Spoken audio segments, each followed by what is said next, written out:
This episode is sponsored by Gun Monkeys Armory, located in La Plata, Maryland, which I'm sure you're thinking, I don't live in Maryland, unless, of course, you do. But that's fine. If that's the case, you're also online at shop.gmarmory.com. They have a ridiculously huge selection of in-stock firearms, firearm accessories, and ammo. It really is true that they are supplying America with all their firearm needs, as they say, even offering financing options for folks. So check them out on Facebook and Instagram. Also on YouTube at Gun Monkeys Nation, shop.gmarmory.com, and use code WHISKEY to get $30 off your purchase. This episode of the podcast is sponsored by Dom Gatto Photography, our executive producer and New York field operative who has some amazing photos available for purchase.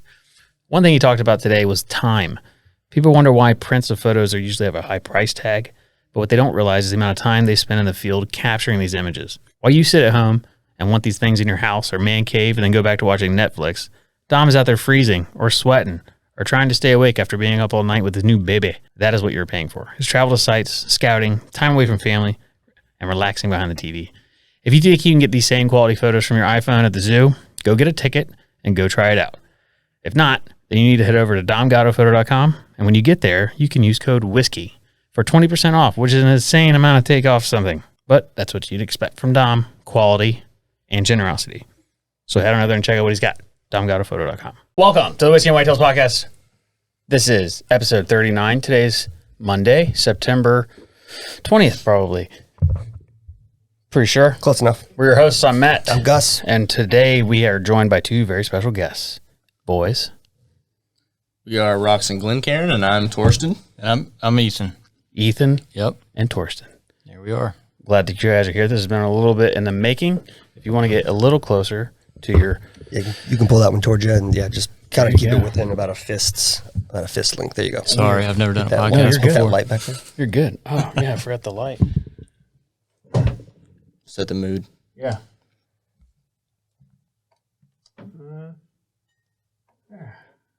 There we go. How pretty. Yeah. Okay, now we're good. Really illuminates the tail there. Yeah, that's what it is. That's what it is. So we have a lot of things to get into on alcohol today, but I brought something very special that I don't know that's going to be good or not, but it's very special either way. So this episode is powered by Gowlong Distillery. Go along for dreams. What is that? It's Chinese whiskey. Oh, okay. So I've never had it before. I thought the bottle was cool. But, Badass bottle. Yeah. Single malt whiskey bourbon cask aged for 5 years in bourbon cask. But it's single malt, so probably going to hate it. Well, That is a wild looking bottle. Yeah. You know where I found this? Tell me. Monk's Corner. Really? Strange. All right. When were you in Monk's Corner that you didn't stop by and say hi? Let's give this a pop. When I was delivering barrels for you. Ah, that's right. For me? All right. You could kill somebody with this. Gee, wow. And drop this into a sock or tie it around a rope, make a makeshift smiley. Not that I would know anything about that. If this is terrible, we do not have to drink it. But we'll give it a shot for sure. yeah. Say the single malt. Definitely That's smells. probably too much Yeah. for that reason. I'm fairly certain I'll never drink this again, but I could be wrong. It's all about the bottle. First time seeing it. Only time seeing Explain it? to me what it is again. You said it's a single malt bourbon? Single malt Chinese whiskey, and then Okay. it was aged for 5 years in a bourbon cask. Okay. Which would actually be a barrel, but Holy cow, man. thing's heavy, right? Oh, Well, I just realized like the bottom 2.5 inches is all glass. It's really thick at the bottom. Real thick. Fat Yeah. bottom. Fat bottom girl. That is, you're right. The whole bottom 2 inches is all glass. We are taking her home tonight, so Yeah. she is a fat bottom girl. You can take her home. I probably won't. Smells like, I don't know, single malt. I don't know if anybody has any flavors that they smell at all. Reminds me of like Rush's fries with vinegar on top. There we go. That's literally what came to mind. That works. How's it taste? I'm scared of it. I haven't gone in yet.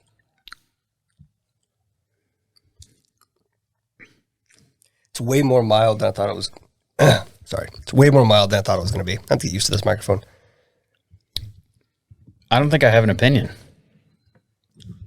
I mean, it's not terrible. I'm with you on that. I don't hate it. I don't hate it. Don't hate it. Don't love it. It's not. It's just there. Yeah. It's just You definitely get the bourbon notes that come from the wood. I feel like I get those more than I do anything from the barley. don't know. I don't know that I would ever give this to someone and be like, you got to try this. I wouldn't do that either. I feel like that's what you just did. Yeah. That's true. After we've tried this once, we do not recommend it again. Yeah. Please don't drink this ever. We will. Unless, I mean, someone just gives it to you for free, then. I mean, I think I would drink it, but it wouldn't be like if I had that and that was it. Yeah. Or like 2 bottles. Sure. I would not gravitate to this on a daily or weekly basis. No. No, but it's one you can sit up at home and, somebody looks at it like, that's a cool bottle. Like, oh. Yeah, try it. You want to try it? Yeah, give it a shot. I've got several of those. Like, oh, you want that? Yeah, sure. There's How about it? there's a guy here in Mount Pleasant, and he owns, I don't know what he owns, but he just makes fancy bottles. Like you've seen the AK-47 one, but he just did the Derringer one, and it's like some story about a Derringer, but it's a really cool bottle. And then the top of the decanter is a Derringer pistol. Mm-hmm. I don't know. That's solid. I think he just likes having fun. I don't know. I don't even know what kind of whiskey's in it. Like I've asked, and there's not a lot of opinions about it. But that's one thing that'd be cool to have on the wall. Yep. So where do you live? What state? You live in South Carolina, but We live in Irmo, which is basically just north of Columbia. Oh, okay. So right by Lake Murray, a little lake life action going on. that's not bad. Very I like cool. Lake Not too Murray. bad. You ever done the Panopolis locks? Have not. We came close, and then one of the hurricanes came through Charleston the weekend that we were supposed to do it. I guess this was 2 Septembers ago. Huh. Is that I think I'm right on that. Yeah, there was 2 Septembers. Yeah. I forget which was that, Matthews? Or was that the year before? So we were I don't supposed to go come down, stay in Charleston, and then go back up the next day, but everything was flooded, so the whole thing got shot. I've always wanted to do it. There's a run from James Island that goes, I guess, around the harbor, up the river, and then into the locks, and then into the lake. Yeah, And I think that'd be a lot of fun. And then stay like at one of those fish camps out there. no doubt. That would be a blast. Get behind that idea. Yeah. It's just it's far. It's a long time on a boat. That is a long time in a boat. Oh, it's a day. Yeah. I mean, it's a full day. We had a pontoon for a while, and we sold it right before quarantine started. Huge mistake. Oh, my gosh. Yeah. Mistake. You The worst can't buy 'em mistake. now. I mean, what else could we do? Like, just go live the lake life. Yeah. But anyway, We sold ours in the middle of quarantine when none of them, you couldn't buy a boat. And they were, what were we doing? Why did we do that? well, I did it because my boat was a little light. It was too heavy to beach. Like you couldn't push it off, but it was too light to pull up to a beach and then get out and anchor. Like the tide would just rip it away. Right. So I wanted something heavier, and I started looking at boat prices, and I was like, so I sold my boat I had it for 3 years. I sold it for like $100 less than I paid for it 3 years ago. That's great. That's the reason I sold it. Can't beat that. No. I've heard that's impossible to do. I think I'm done with this, to be honest with you. I'm just going to put it over here. So you guys brought us a gift. Little gift action. So we have a bunch of Beam decanters, but we don't have any of the duck stamp ones. But this is the Beam Bourbon Duck Stamp. This is the wood duck, or the hooded merganser, but it's never been opened. Torsten was nice enough to bring this down. Yeah, that's so cool. And I'm super excited. It's going to go up here. You said you also had the cinnamon teal one? Yeah. Those are the only 2 that my dad had left that were not opened. We actually cracked one, 2 summers ago, just for the heck of it. And it was not great. It was comparable to this. Was it? Yeah. Like, it was just, it's whiskey. Like, You it have wasn't anything You have great. to get closer. Our noise gate on here, if you're not like yelling Right into it, it won't pick it up. So it wasn't anything special. It was just basically exactly what we said about this was Yeah, you're drinking something. You don't enjoy it, but it's there. My dad actually is not into whiskey at all, and he popped it, and he's like, I'm not really liking this. Like, I don't think I like bourbon at all. I was like, I don't really think I can justify you saying that on like a bourbon that's been in this decanter since like 1970. Yeah, you should try something else. Yeah. So I got him, makers, and now he's coming on strong. Now he likes the bourbon. Yeah. Gets it put down. Which is his favorite right now is just straight up regular larceny. Really? Yep. Which is interesting because I do not care for it. Yeah, I'm not a huge, it's not my favorite weeded. I wasn't a fan. We do have a good weeded. Oh, it's at home. We have a good weeded at home. Which one? It's the 13th Colony, the one from Georgia. Mm. Oh, yeah. That's really good. The Sour Mash one? B-Day bottle. Yeah, it's exactly, it's in the birthday bottle. Yep. Birthday bourbon bottle. What else, what did you guys bring? Is that Rye and? Straight rye. Colonel Taylor. The Colonel Taylor rye is my favorite rye, I think. Well, when Torsten said you guys invited us down, we were going to do our favorite non-bourbon. So I've had that, and I've had it before, but that one's unopened. Oh, is it? And I was caught between that and then the one that's behind you, the Yippee. Yeah. I had an extra of those. But actually had seen where you guys had one, and I wasn't sure if you guys had ever popped it or not. And I told him that, and I was like, if they popped it, I won't bring that. We'll pop it right now. Hey, man, that was not pressure. Yeah, no, we actually talked about it earlier this week.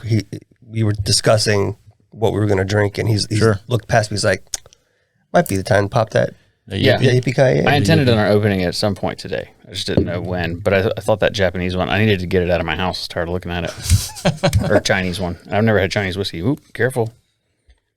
This is my first drug deal bourbon purchase. Met a guy in a parking lot. Those are the best. Yeah. You really never know what you're going to get. It's really new. It's really tight. I can't believe I lost my Japanese samurai sword knife. It was so cool. Did you have to trade that for the Yippee swap? I don't know what I did with it. No, I met the guy in a parking lot. He's a listener, but he drove, he pulled up in a Mercedes, like all the windows down and chill. And he had I don't know, shoes, but like people that collect shoes. He did have shoes. Like those. And he was like watching this thing, like a live auction it's for Nike. Mm-hmm. Like Nike was dropping something. Yeah. And the whole time talking to him, he's like swiping to refresh the screen. Right. I was like, all right, man. Yeah, appreciate you. We'll talk to you later. But yeah. He's probably trying to grab some Jordan 1s. I don't know what they were. I'm not into, I wish I was into shoes. No, I don't. I don't need to be into anything else. No, it's expensive. Yeah. It's the same game. Are you going to open that? Yeah, we're opening. We should double pop. We've never done that. Let's do it. See which battle of the pops. Let me get rid of that. Needed another samurai sword. He's done that before. Science. All right. Okay. Somebody count. 1, 2, 3.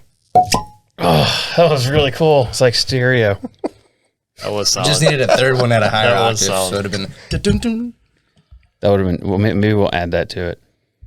I'm really excited for this. I haven't had this yet. I know that y'all have. I love High West. I like their bottles. I've had it. I bought my first one of the Yippee. Shoot, I can't remember when. Honestly, don't know the answer to that. So you've been drinking bourbon a long time then? Well, I don't necessarily say that, but Thank you, sir. and then obviously when they discontinued it, it became like, Yeah. well, when these are gone, they're gone. They're gone, yeah. And and I don't know that anybody in my family will listen to this podcast, so I can just say this and feel good about it. So the guys in our family do a bourbon swap at Christmas time. Mm-hmm. Like instead of doing gifts, everybody brings a bottle, and there's like 12 or 14 of us, and it's kind of like the white elephant. Yeah. You can get it, steal it, or whatever. Sure. So last year, my plan was to bring that, and I couldn't find one at all. And then I found one in like March. So it's been sitting at my house since March, and I told him I'm very hesitant to do that now. It's like the longer it sat there and the longer, like the few and far between they've come to finding another one, it's like, I don't know. But I love everybody in my family. I love all you guys. So if you do listen to this, It's not personal. it's not personal. I'll get you something else. It's business. Yeah, right. I'll buy you 2 bottles of something else. That's Yeah. right. That's right. Yeah, but I posted a picture of that. I was like, one day will be the right day to open that And usually people are like, yeah, save stuff, for special events. Yeah. Everybody was like, just open it. Quit being stupid. Yeah. I'm like, all right. Not much of a saver myself Yeah. at all. I don't think I have anything saved. Yeah, so he just gave it to me last night, the Old Soul 13. For our first kid, it's coming in December. Nice. I poured Congrats. that St. Augustine that I had sent you guys, that I poured myself. And I was like, oh, this is going to be the one I save. There's one pour left. It did not make it long. That's how it works. I think the only thing I have that I don't touch is that lot B, just because it's opened. I've had some, Right. but I don't want any more of it. I give it to people Yeah. that haven't had it. Even if like my mom came down and she's not into whiskey at all, I gave her some. Just to see. Yeah, she's like, meh. I'm like, yep, $1,000 bottle. It's cool to say that like you've had some or that you own a bottle, but by and large, it's not super impressive. It's not. It doesn't taste like. I'm not impressed by the taste anyway. Of the lot B. Yeah, I just don't think it's anything impressive. Well, it's got that 90 proof on it. I mean, Yeah, it's low. It's just, I don't know. I mean, it's good. Don't get me wrong, but I can definitely see why people gravitate to it, especially people who have money to spend and maybe don't drink whiskey often. It's easy to drink. It's pricey. It has Wow factor. an air of get the wow factor to it. But if you drink enough whiskey, I was about to say, across the board. yeah, you can On a day-to-day basis. Yeah, I can name a dozen different bottles that I would reach for on a daily basis before that one. I will say this though, that 2018 Stag, that was really good. It was really good. Yeah, I definitely understand that one. I'm still not going to pay for it, but $700. Is that the one there was no savoring at all? The bottle kill? oh yeah, Oh yeah, that was that one. yeah, 2018 George T. There was Stag. no savoring of that. No, we saved it for a little bit, and then we ended Yeah, up it doing was like- chugs, and yeah. There was a couple of sips, and then then you chug the rest, and then Rocco, God bless him, decided to just pass the bottle around. it was bad. That was rough. Yeah, that comes out tonight or tomorrow night. Well, it'll be out by now on this podcast, but we only can put 20 minutes of it on YouTube. The rest of it is all Patreon because it's Bad. A little past PG-13. yeah, it gets For sure. real quick. It's about a half a bottle is when it was like Just plummet. fell off the mountain. Yeah, as watching it, kind of knowing how the conversation was going, it was about 10 minutes before we cut it. I could see things going off the rails very slowly, like just where the jokes were going and how much we had to drink. We cut it off at a good time. Yeah. Well, it was almost 3 Wise hours, choice. and the final episode was like an hour and a half. That's how much I cut out. And it's mostly me just rambling drunk. And Well, that just sounds like a good time, though. yeah, it was a good time. Yeah, there you go. That's what counts. It's fun to watch. That's what matters. He was sending me clips like, I don't remember doing this, and then another clip like, fuck, I can't believe I did that. I'll show you this. It was a good time. This wasn't in the video, so this is just an exclusive. I think we all got some of those for sure. I mean, Most certainly. That was my first Stag experience. like a Santa Claus bag full kind of thing.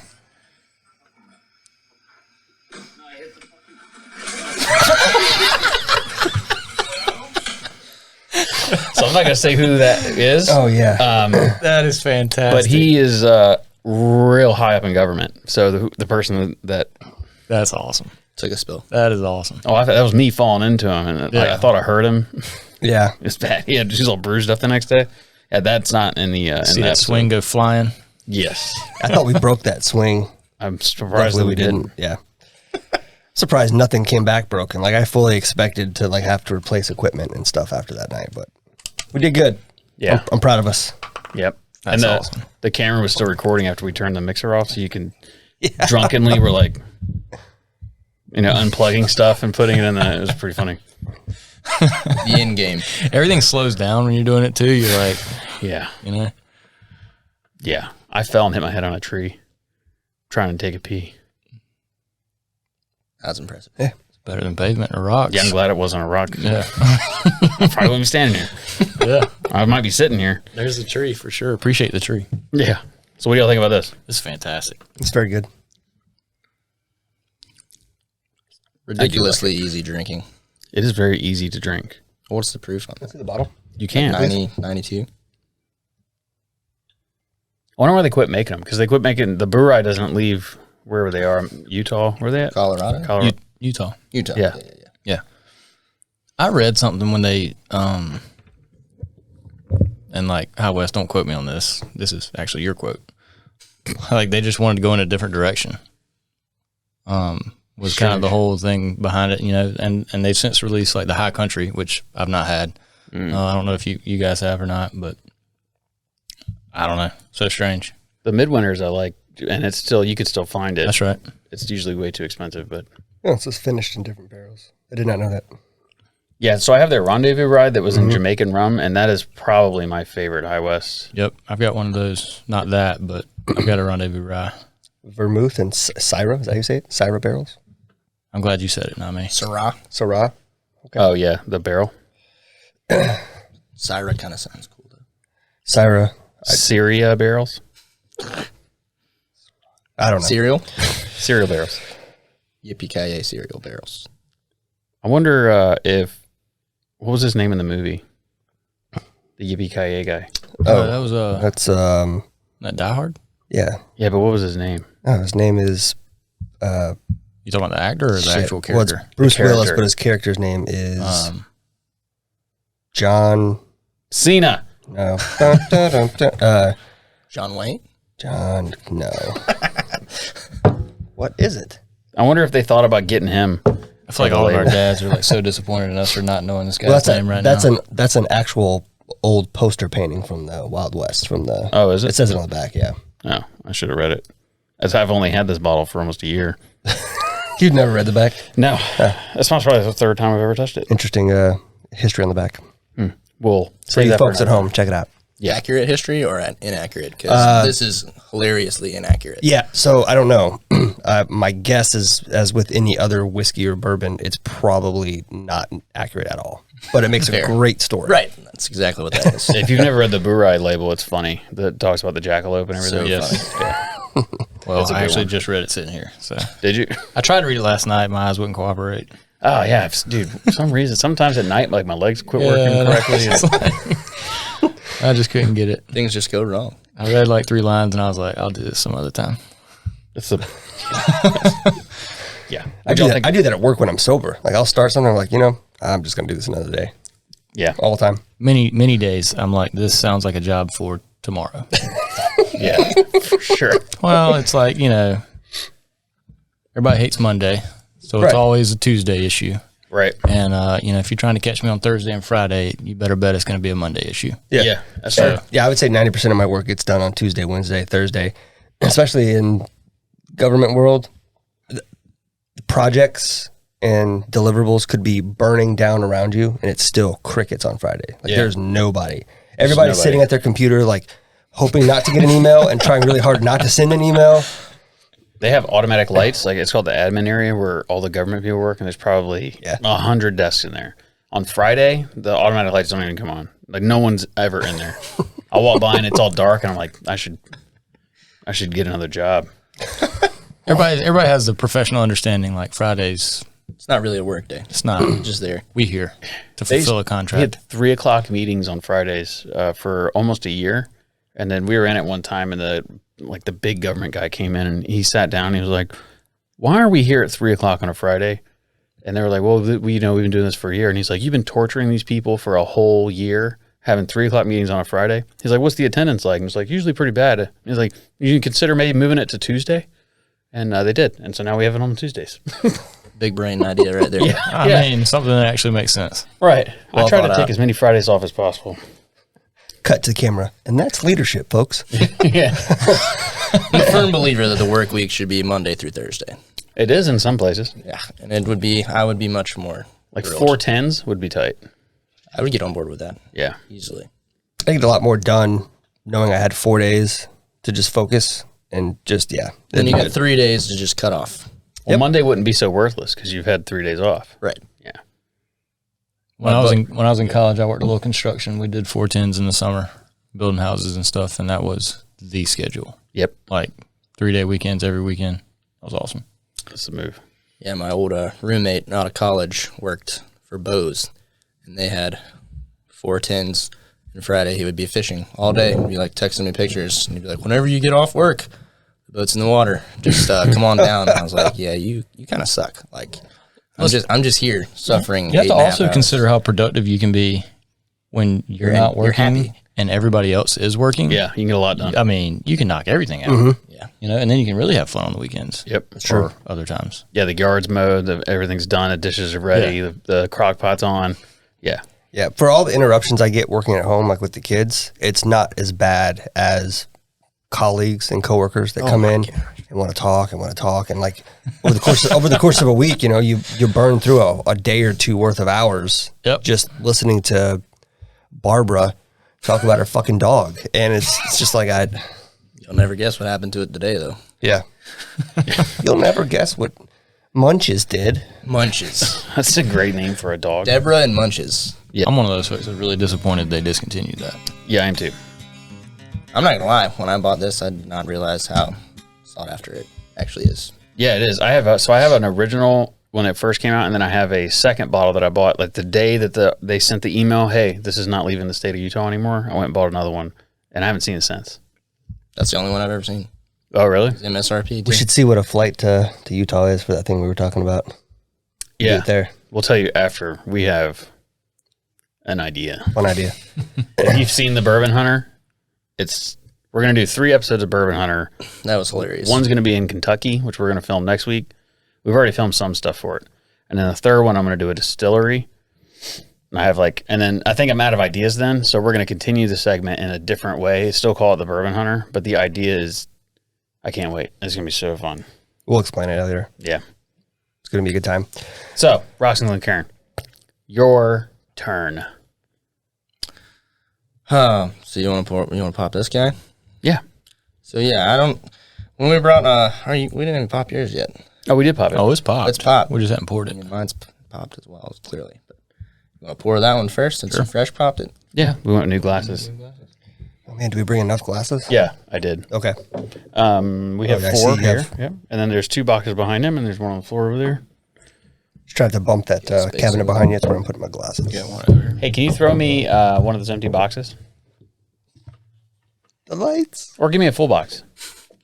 All of the lights. Burn, burn, burn, burn, burn. Thanks. Well done. You're getting applause. I gave you claps. Is that a song? Claps. Magnolia clap or something? There's a magnolia tree Yeah, there's a Magnolia song. plantation. and a bourbon. Yeah, yeah. All right. Cool.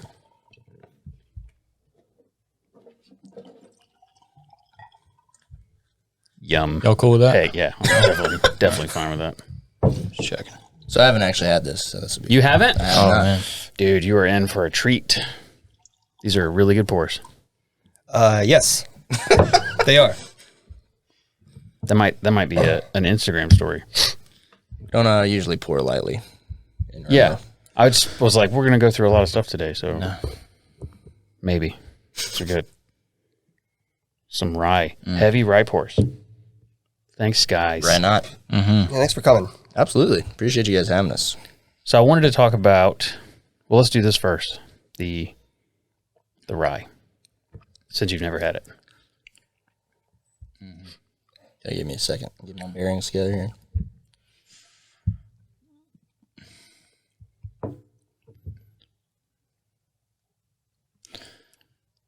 You can't go wrong with that. Oh, man. It's about what I expect in a good way. Yeah. Because it's like, it reminds me of Colonel Taylor Small Batch, which is just like perfectly even keel the whole way through. There's no friffs. It's just, this is what you get. I love that little spice it's got in it. Yeah, it's got a little bit of spice. Not as much as I thought it would. There is cherry to it, too. Yeah, I get some cherry. It's a bourbon. It's like if you were going to call something a rye. That's what I would call it. Man, that is really good. Yeah, I love it. I do fanboy over Colonel Taylor. I try to buy all of them, and I just leave. I always have one open. Yep, that one's open. So I'm with you on that because when I got really kind of started into it, I had a cousin who was living in Atlanta, and would literally bring me like cases of it at a time for $45 a bottle. Yeah. And so like when I started, literally like the small batch was what I considered my everyday drinker. Mm-hmm. And then of course he moved back to South Carolina. That line dried up, and it's like, oh gosh, you know. I would love to be able to buy them like that. Oh yeah, it was awesome. Yeah, I remember when they were in the store. Like I remember seeing them and always thinking, because you know how you see like the Ardbeg 10 and it's the same kind of like whatever that is, that cardboard tube. Yep. Yeah. You know how you see those and they're just stacked. They got a bunch of them. I can remember seeing Colonel Taylor like that. Yeah. And that's crazy that people are so wound up on Buffalo Trace. Didn't know they were the good days when they were the good days. I know. It makes you wonder what's around now that 10 years from now will be like. I see articles about it all the time. You know, like, are these going to be the next 10, allocated or whatever bourbons? Well, the Evan Williams single barrel. Mm-hmm. I wish people would stop talking about it. Allocated. I just heard that. It's allocated. Is it now? Yep. It's crazy. It's one of my favorite bourbons. Yeah. In terms of just easy to get, affordable, you can pick it up almost anywhere. Right. Yep. It's allocated. You can't even get it now, which is crazy. It is wild. I think we have a bottle over there, an empty bottle over there somewhere. Yeah, sure we do. Well, I mean, you guys know this. You certainly see like almost everybody's starting to put like the, limited supply or special release, and that's a stamp for Hashtag marketing. Yeah. Well, I mean, and just where bourbon in itself is right now, like things typically come in waves. We were at Firefly earlier. We're talking early 2000s when the Firefly sweet tea came out. Like everybody was crazy about that.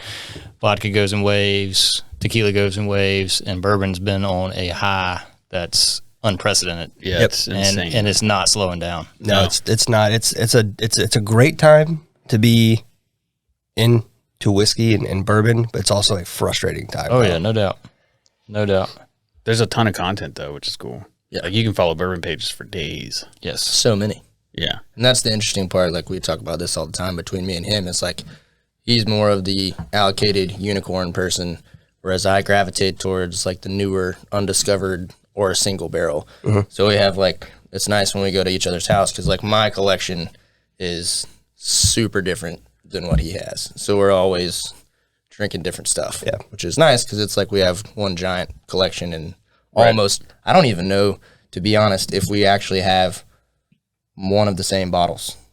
Well, for the listeners, that actually kind of makes me sound like a snob, and I promise I'm not. No, and I didn't mean it that way. It's just I'm not. I do thoroughly enjoy the hunt, though. Like I absolutely enjoy going out, getting out, talking with people, going into new places, developing those relationships that everybody talks about. A lot of people don't like to accept that fact, but that's really what it boils down to. Yep.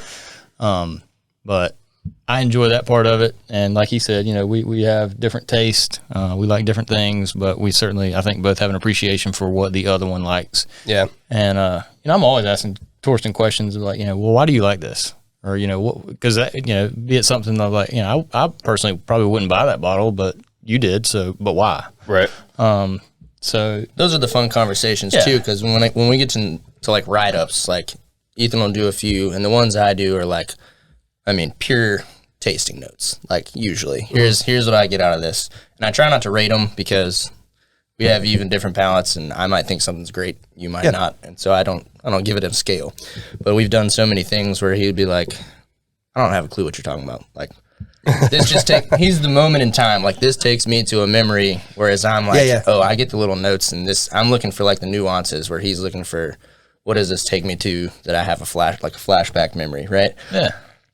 So it's always interesting. More times than not. Yeah. More times than not. It's always interesting to see like how not off, but like how different our opinions are on the same thing. Yep. Because I pull out stuff and he's like, well, this reminds me of this. So it's just like two different conversations, which is always, I think, why we enjoy drinking together so much is I'll talk about, I taste this and this and this. He's like, yeah, that's great. And this takes me to a moment in time. Again, man, it makes me sound like, yeah, all right, that's cool, whatever. Well, I'll back you up there. So all of our writings, we don't do them.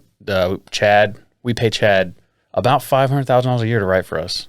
Or we don't. We're not sure. What, Chad? Or we pay him nothing. One of the two. One of those two things. But Chad writes for us, and he gets into that stuff. Right. And then for us on the podcast, it's always, or even when we teach classes, what is, don't worry about caramel, vanilla, marshmallow. Don't worry about it. What does it remind you of? Right. And We've done it before with so it's bread top on Rise, that bread top taste, and I always called it dusty cardboard. Like, it reminds me of a piece of cardboard that's been sitting in a garage for a long time. You know, it's things like that. Yeah. And or like grandma's sock drawer, you know. I don't know that anything ever smelled like grandma's sock drawer. What does that even smell like? Like, what is that? I don't know. Mothballs. Yeah. Mothballs and dust. Yeah. But you're gonna love it. You're gonna love it. Yeah. Yeah. It's really great. Though. You grandma really softballs. gotta grab this bottle when you see it. So that's kind of the starting point for Rocks and Glencairn. And then talk a little bit about your store pick if you want to, and kind of the charity part of it as well. So we'll talk a store pick first. And so that was like one of the things that we always were kind of just sitting around. And we really started it in May, like the page. And if you want the backstory, sorry for Lacey, my wife, about the story. But so we found out we were pregnant, and I had bottles literally just sitting on our countertop, like in 4 or 5 different places that they didn't need to be in the house because I didn't have anything at the time to store them. So my mom comes down, and we were going to tell her that we're having a kid, all this. And all she could focus on the whole time was, you have way too many bottles of bourbon. And I was like, we just told you you're having a grandchild. Like, why is this your focus right now? And so they harped on that the whole time. And I was like, you know what? I'm going to start an Instagram page, and I'm going to get some followers, and you guys are going to be like, look at me now. Oh, wow. People care. Yeah, I can make this something. And so that's how it started. And he got me into drinking bourbon in general. So it was really, the beginning of it was most of his bottles where I was going over there and drinking them and kind of figuring out what I liked and stuff like that. So that's where his piece kind of laid the foundation of the interest. And then I think the first one I ever bought was like 4 Roses small batch. And I hate cinnamon forward stuff. Like, it's just not for me. And that was the worst bottle to buy. For the first one for me, I was like, this tastes like freaking Big Red gum. Like, I don't like Big Red gum. Yeah. And I don't know if I'll buy this again. But, you know, we got to a point where we were like, I think we have enough people locally that know us, know who we are, like, know we drink good things, do know what we're talking about to some degree, like enough to where if you put your trust in us, we'd pick something good. Slightly above average. Right, yeah. We can do some stuff. Better than norm. Yeah. Right. You know, and I feel like I can describe things pretty well just from my background of I enjoy writing, I enjoy reading, so that kind of stuff just is like second nature.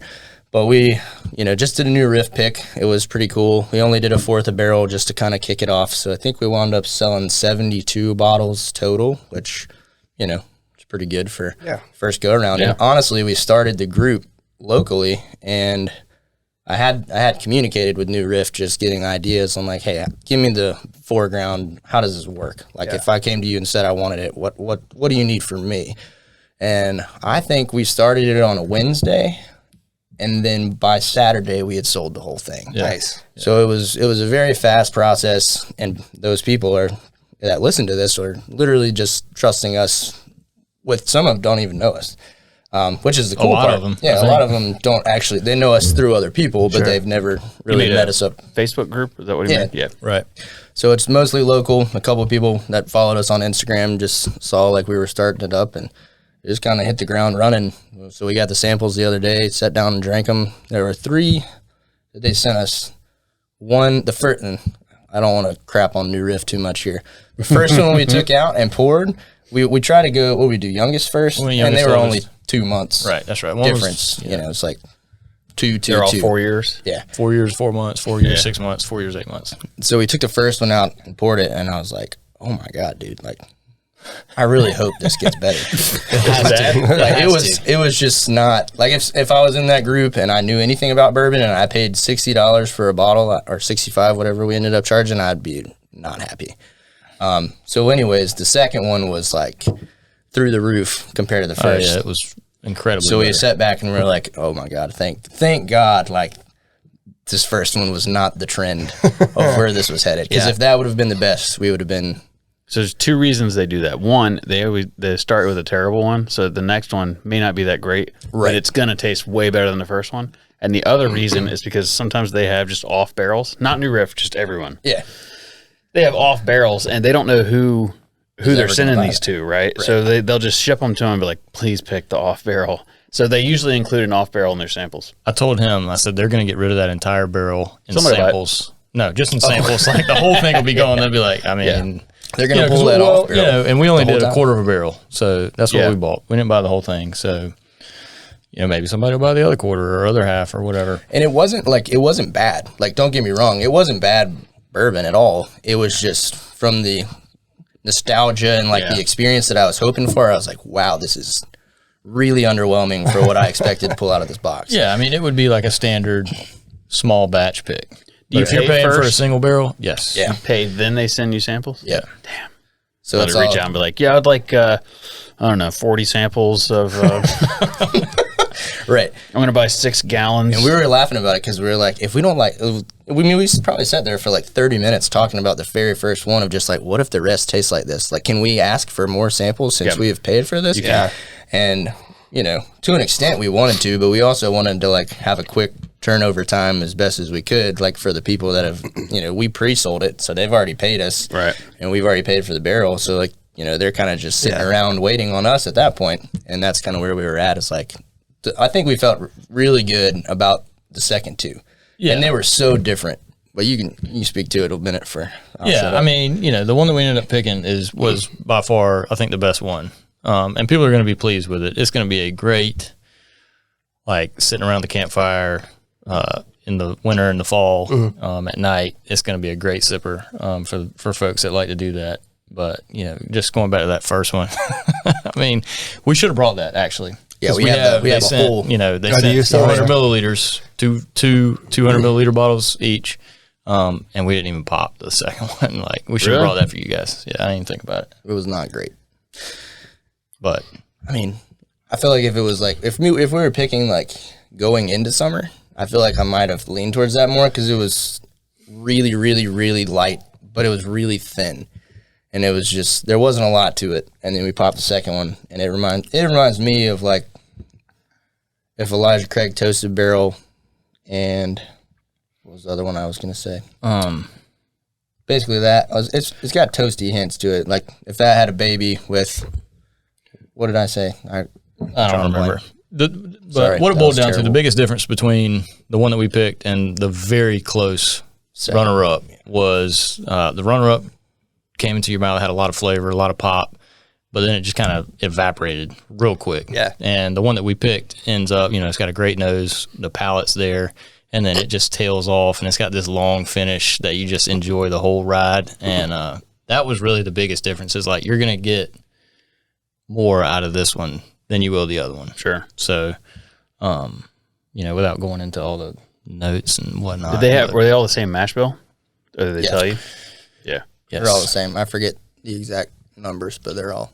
Now, with New Riff, they've got, and I'm sure other distillers are like this as well. They have an allotted, part in the rick house or whatever. Right. That these are our quarter barrels. Gotcha. Which I'm sure, from a business sense, we talked about that a lot. Is probably their whole single barrels. You're buying the whole barrel. It's probably going to be a little better quality than just the ones that they're selling quarter barrel. So I know we understand they that. They experiment with their rye a lot, and some of their single barrels that I've had, I mean, it's wildly different flavors. They're nowhere near the same. Yeah. You wouldn't even think it was the same distillery. What we had was, if you just didn't know it was a New Riff and it was blind, I would have never sat there and been like, these are all the same distillery. Really? Right. Yeah. That's right. They weren't even close. That bad?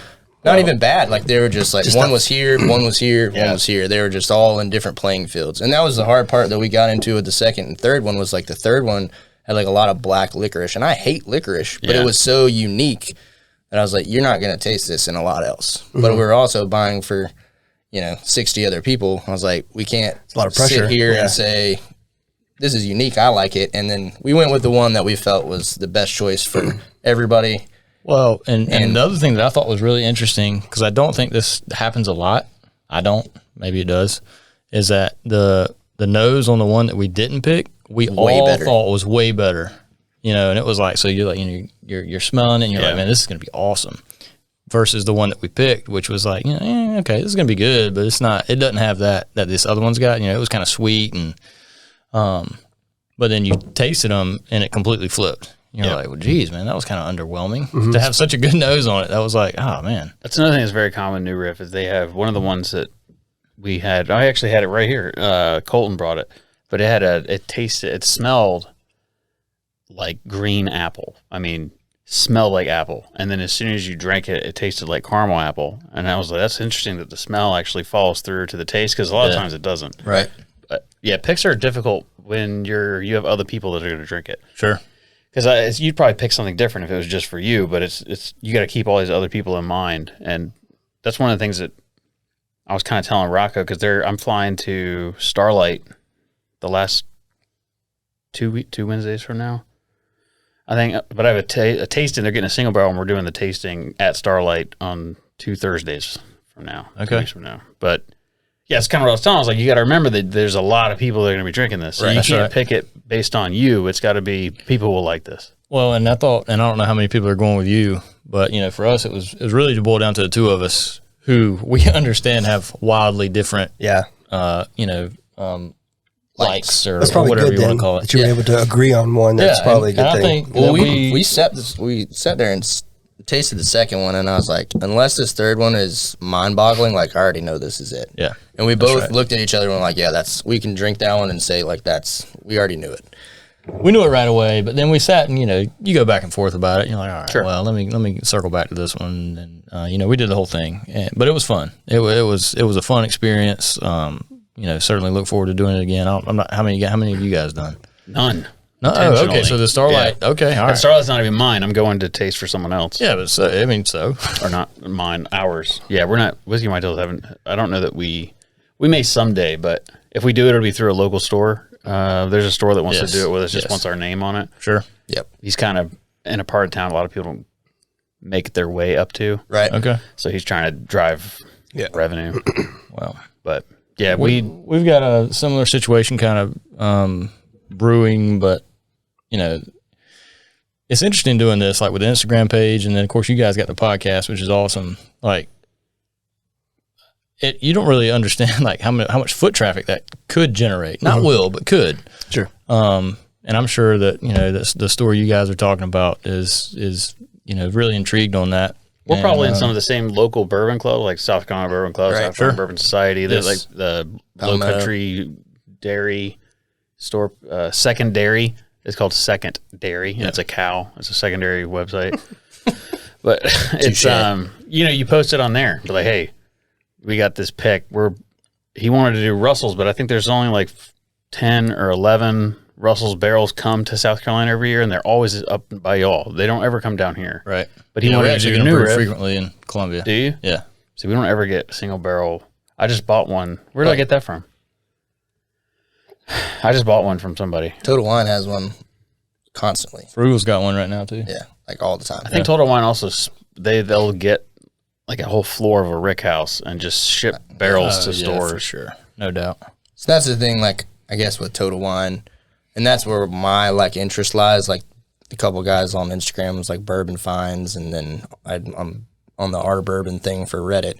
And it's like those guys' picks for me, or I'd rather buy one of those than, and that's the hard part for me, is then go into the store and buy something else, because it just gives me like an insight on like who are you that I can relate to, like what do you like and what do you drink, and that's like an appreciation that's just internal for me. Of I'd much rather support somebody that's going out and doing a pick and doing something unique, and it's that's a whole marketing ploy. My wife and I are talking about on the way down here. Is just like. But that's literally, as well as marketed that is like, you're literally not going to get that anywhere else. No. Like, it's one barrel. You're not going to get that exact same flavor from anything ever again. So whatever you're getting, it's like, this is unique in a whole different way. Well, it's like Gibby's. You guys have Gibby's stuff as well, but Caleb, he's been doing barrel picks for years, and I trust his palate. It's one of the best Eagle Rare store picks I've ever had. It's at my house. I was looking to see if I had already drunk it. It is... It's probably the best bourbon I've ever had in my life, and it's an Eagle Rare store pick, and it's his, and it's really, really good. But he has a town branch. He just got a Woodinville that's coming in, which if you're part of the Patreon, that's what we're doing this month is the Woodinville. But his picks are really good, and then there's times that I go to stores and I kind of look at the guy and I'm like, Did you pick this? And he's like, yeah. I'm like, And that's where I was going with Total Wine. It's just like, I understand what you're saying. Yeah. if they're shipping you a floor of stuff like for Total Wine, it's like you don't know you don't know what you're getting. But like I know from those groups, like I've had a couple picks and I've been like blown away by them. I know it's going to be good. Like it may not be my personal preference, but it may be a great example of something that I normally wouldn't gravitate to. And I know exactly what you were about to say. So go ahead and say it. What? I thought you were about to talk about what we talked about the other day about one guy that does a lot of picks that we talked about working with, but just not a fan of like the person themselves. I'm not going to talk about that. Smart move. Wise man. What I was going to say is, You thought it. I got a Heaven's Door pick, and Heaven's Door is not something that I like normally gravitate to. No, it's not good bourbon. It's just not like my. Highly surprised that you bought that. Don't like his music. Don't like his bourbon. I would have thought that. No. But so the place that I shop at had a cask strength single barrel pick, and I know the guys that picked the barrel. So even though that's not something that I would normally buy, I was like, "You were in on this? All right, give me that." Yeah, I've had, and it was fantastic. Yeah, that bottle made it 2 days. Yeah, it was. It got smoked. I didn't even get to go over there. I got like the very last pour of it. Yeah, try. Since we're talking about them, so this is just Buffalo Trace. I'm gonna just give you a little taste. What are you gonna give them? This Buffalo Trace store pick. Oh, store pick. Okay, I thought you were gonna compare. So I'm like probably in a really unpopular opinion, and people might question this, but I do not enjoy regular Buffalo Trace. This tastes nothing like Buffalo Trace. What I was going to hit on this is I have a Buffalo Trace store pick, and it's mind-bogglingly different. Like it's not even. I would never have thought when I was getting into it. Like I just bought it because I was like, "Ooh, it's Buffalo Trace. Yeah, it's a store pick. Cool. Like I don't have one of those." And I was like, "Wow, this tastes absolutely nothing like the other one sitting right beside it. That's just your general run-of-the-mill blended everywhere." This has like a spearmint nose. It's wildly different from any kind of. I picked that up. Wow, that is crazy like mint gum. That's one frustrating thing when talking to people who don't experience and taste a lot of whiskeys, and you try to share with them a store pick. Because it's the appreciation is not right. there. And you're like, I have a Buffalo Trace store pick. I'm not a huge fan of Buffalo. No, but it's a store pick. Yeah, you don't understand, do you? Right, exactly. You're not getting it. What's wrong with you? Yeah, I have store picks that I hold more closely to the chest than that Pappy. Like, for real, anyone wants to try the Pappy, I'll pour it to you. That's crazy. So, good. Coming down here, I think I brought like 6 bottles of bourbon with us at the place we're staying at, and Buffalo Trace is one of them.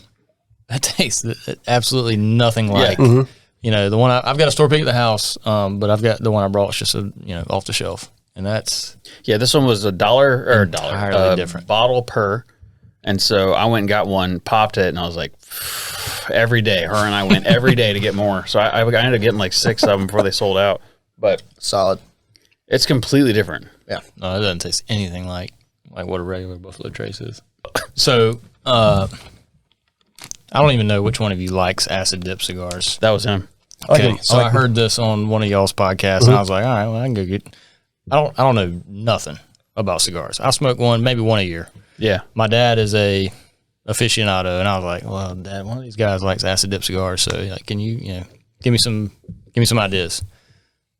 At first, I asked Torsten, I was like, does that mean they're laced? What does that even mean? Well, when we said that, I don't remember exactly how we said it, but I said something about what does that even I had mean? Done acid or something, and I was like, that's cigar, not. Yeah. So, I mean, I guess these are probably like, I don't know, middle of the road. I've got no idea. Yeah, no, these are nice. But then, like, thank you for bringing those. Thanks very much. But I remember thinking, I was like, what is an acid dip cigar?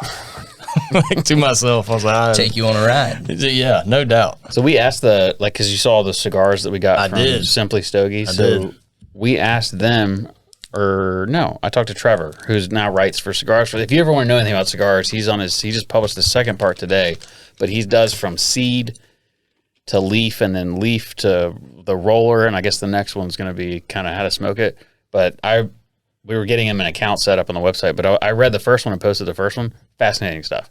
It's if you like cigars or you want to get into it, I'd go read that, and then you kind of get like that appreciation like you do for bourbon. Yeah, the way that you can deep dive into bourbons and the mash bills and the aging, and then what kind of char or toast and everything that starts from the distillation process and the choice of grains and the type of still, all the way to how you choose to pour it and add water or drink it neat, whatever. It's the same thing with cigars. It's the shape, the type of leaf, everything. It's really fascinating.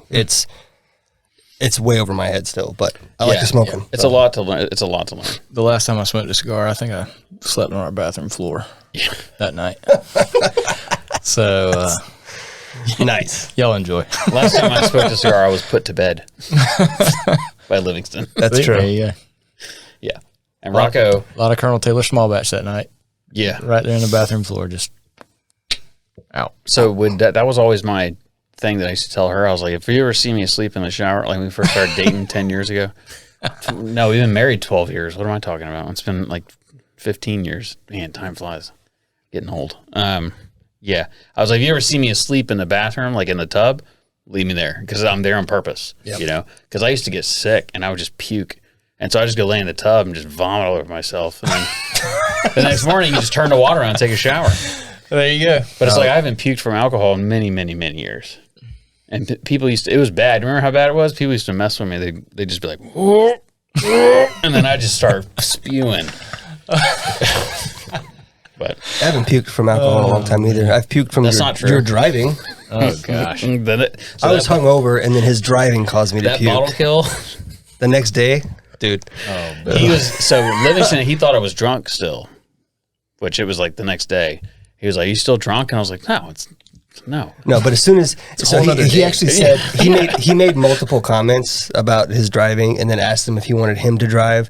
And then once you get into Matt's head that you're annoyed with his driving, he's just going to drive worse. It's worse. And so when we get there, he's like, because I drove back and I was fine. I drove normal. I mean, they're curvy roads and there's like this up down thing, and they're all hung over, and on the way there, he's doing like 60 around these hairpin turns and like slamming on the brakes. Huge F-250. And I'm like, I'm going to flip over on the side of this mountain. I'm going to fucking die hungover. It's grounded to the ground. But like Mazda's. Grounded. Yeah. Rocco went first, not even 10 minutes down the road. 10 minutes down there. And we got there. He's like, are you driving like that on purpose? I was like, of course I was driving like that on purpose.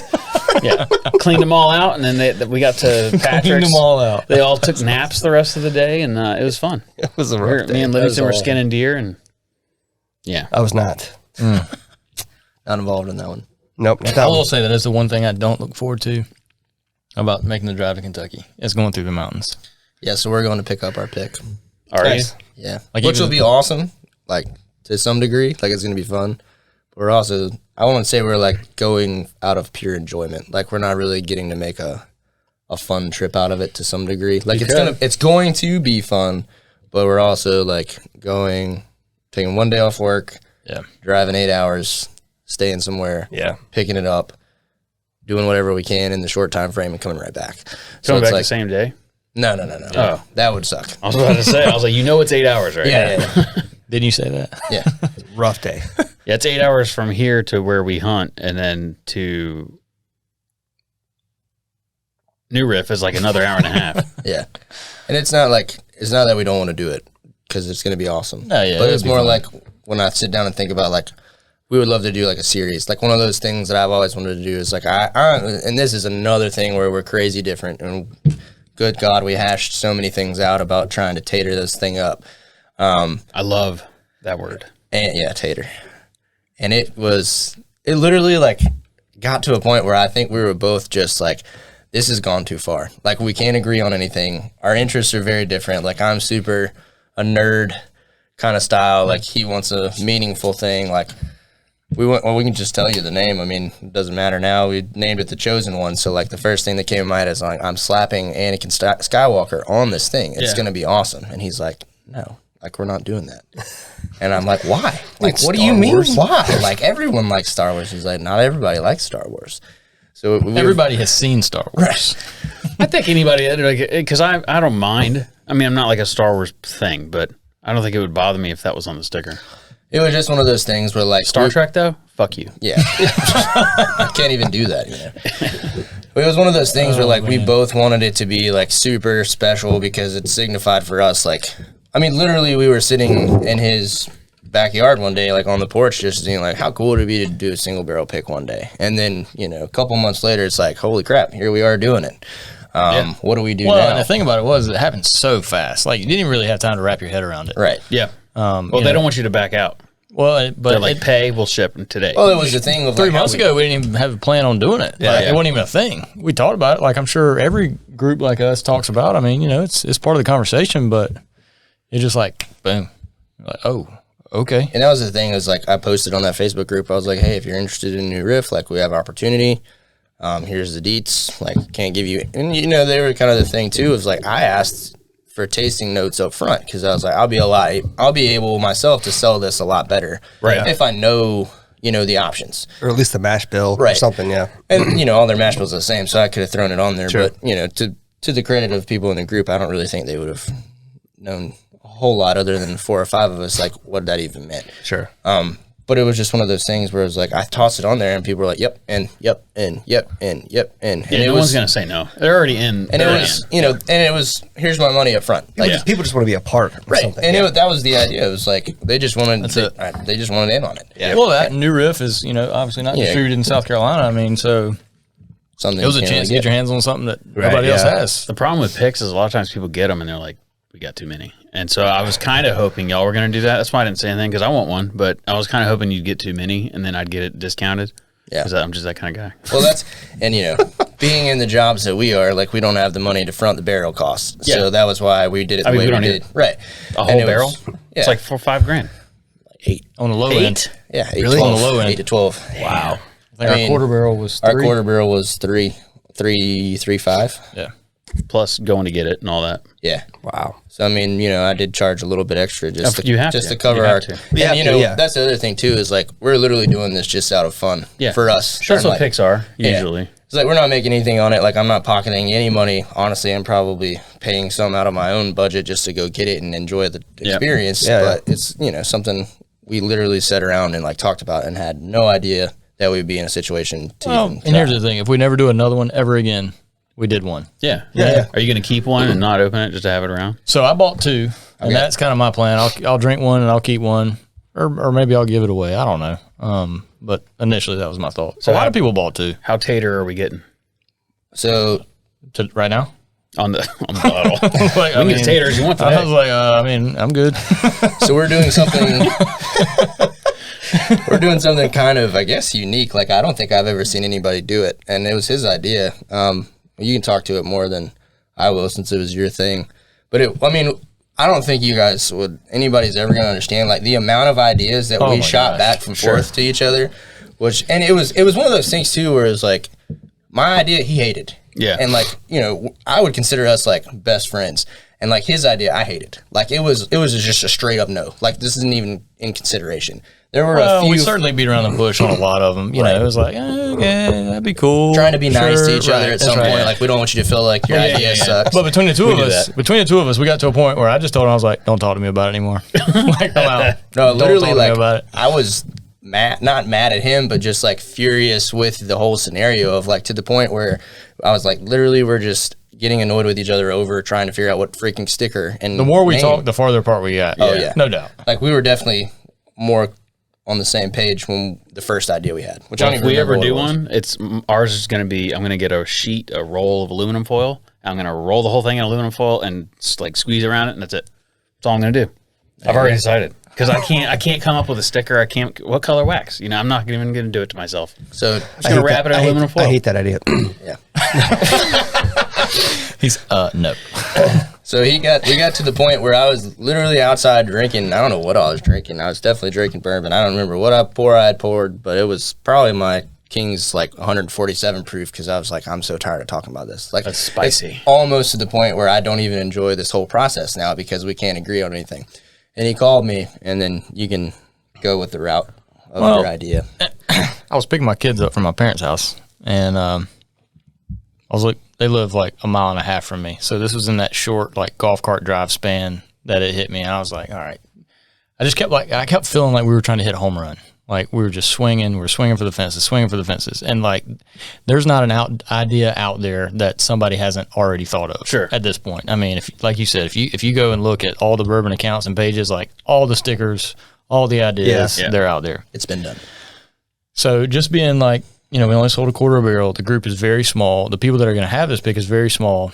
And most of them are personally friends, like I family. think 10 or 12 of like the 65 bottles are like my cousins and stuff. Like, really? So I mean, like all right, so you start breaking it down. It's like there's really not a lot of like random people that just like outsiders. Correct. Yeah. Now, I mean, the group will certainly grow as they all will. Added from when we finished the pre-sale that are just heard about it through somebody else, and that's kind of what we wanted it to be. Before you get to the taters, like we want it to be small. We don't want it to blow up into something huge. Like obviously, we'd want to sell a full barrel if it's possible. Yeah. But we also don't want people just in the group that are in there just to throw their 2 cents in. Well, the thing about store picks is they have to be fun. You'll never become a millionaire doing store picks. Oh, no. Right. So it's like, at what point are you like, this is no longer worth it? And I would recommend staying small. That's one of the reasons we don't do it, because it's just not really worth our time. That, and then you said a lot of get to the point where like you buy the whole barrel, and then you can't unload the bottles that you've bought, so it becomes like we don't. You have a liability sitting around. We don't want that. We don't want to do it that way. And then I come break in and steal it all, and then you're out. Right. Samurai sword knife. Sit there staring at 40 bottles. I guess I know what I'm drinking for the next year. You better like it. Yeah, better be good. That's it. And that was the fun thing about doing it the way we did it, is like I called the shots. Other than, with the pick and the tater, like I had control over how many are we getting, what are we getting, when are we getting it.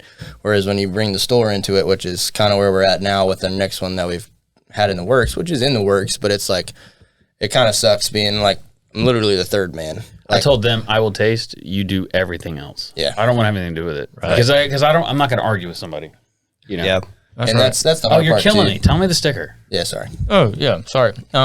So the idea that I had was like, you guys have seen the Rare Perfection bottles. Yeah. And they've got all the, the script on the front, and I've got absolutely no idea what they say. I've never read it. I don't think I have either. And I was holding that bottle last night trying to pawn it off on my neighbor, and he didn't want any. But anyway, go ahead. So I told him, I said, look, this thing started between friends. We're obviously going to share this with, friends and family and our boys and people that are special to you. I said, let's write a little ode to you. Nice. Like, we were only able to do this because of everybody that bought a bottle. Yeah. Like that is it. Other than that, we got nothing. No. So it's just a little write up. It'll be on a sticker. It will look similar to that. Kind of script. Just something like. You haven't written it yet? I've got it written. Don't ruin it, because I don't want, in case I've written it. Yeah. I'm pretty. I like being a wordsmith. Yeah. Definitely don't put that out. Let them read it. But it's just here's Here's what we're about. That's cool. Thank you for believing and trusting in us, and that's cool. we look forward to doing this again in the future, kind of thing. That's awesome. That's awesome. Sounds like the right way to do it, especially if you want to do more, right? Right. Well, and again, that was something that we oh boy, something that like nobody else does. Like I literally haven't seen, and that's when he said that, I was like, that's all right. That was the one idea, not that the one, but the one that like hit home, because it's like I haven't seen any. I've seen plenty of people do a Star Wars sticker. I've seen plenty of people do a Batman. I've seen plenty of people do Marvel. I've seen plenty of people do whatever you can think of. Dude, but I haven't seen. Have you seen the Kentucky Fried Chicken with the turkey bottle? That is hilarious. That is a super funny bottle. And that's like, I'm a crappy person to buy bottles, because I would sometimes buy that just because of like I'm one of those guys that's like, I love marketing. Yeah. If your labeling's great, like obviously I'm probably gonna regret buying this if the whiskey sucks, but like you sold me on what's on the front, or whatever sticker you put on your pick, and that was his idea, and I was just like, all right. That hits multiple levels, because somebody that buys their pick, that was one of those 72 people that has a bottle, is going to look at it and say, all right, it's not about what they wanted. Like, this is kind of an ode to like me. Like, this was truly for us. Yeah, it was a whole group effort, and that's where we kind of just like met. We met at 2 different roads. It finally came to a point of like, that's definitely it. Very cool. And that was after I told you, don't talk to me about it anymore.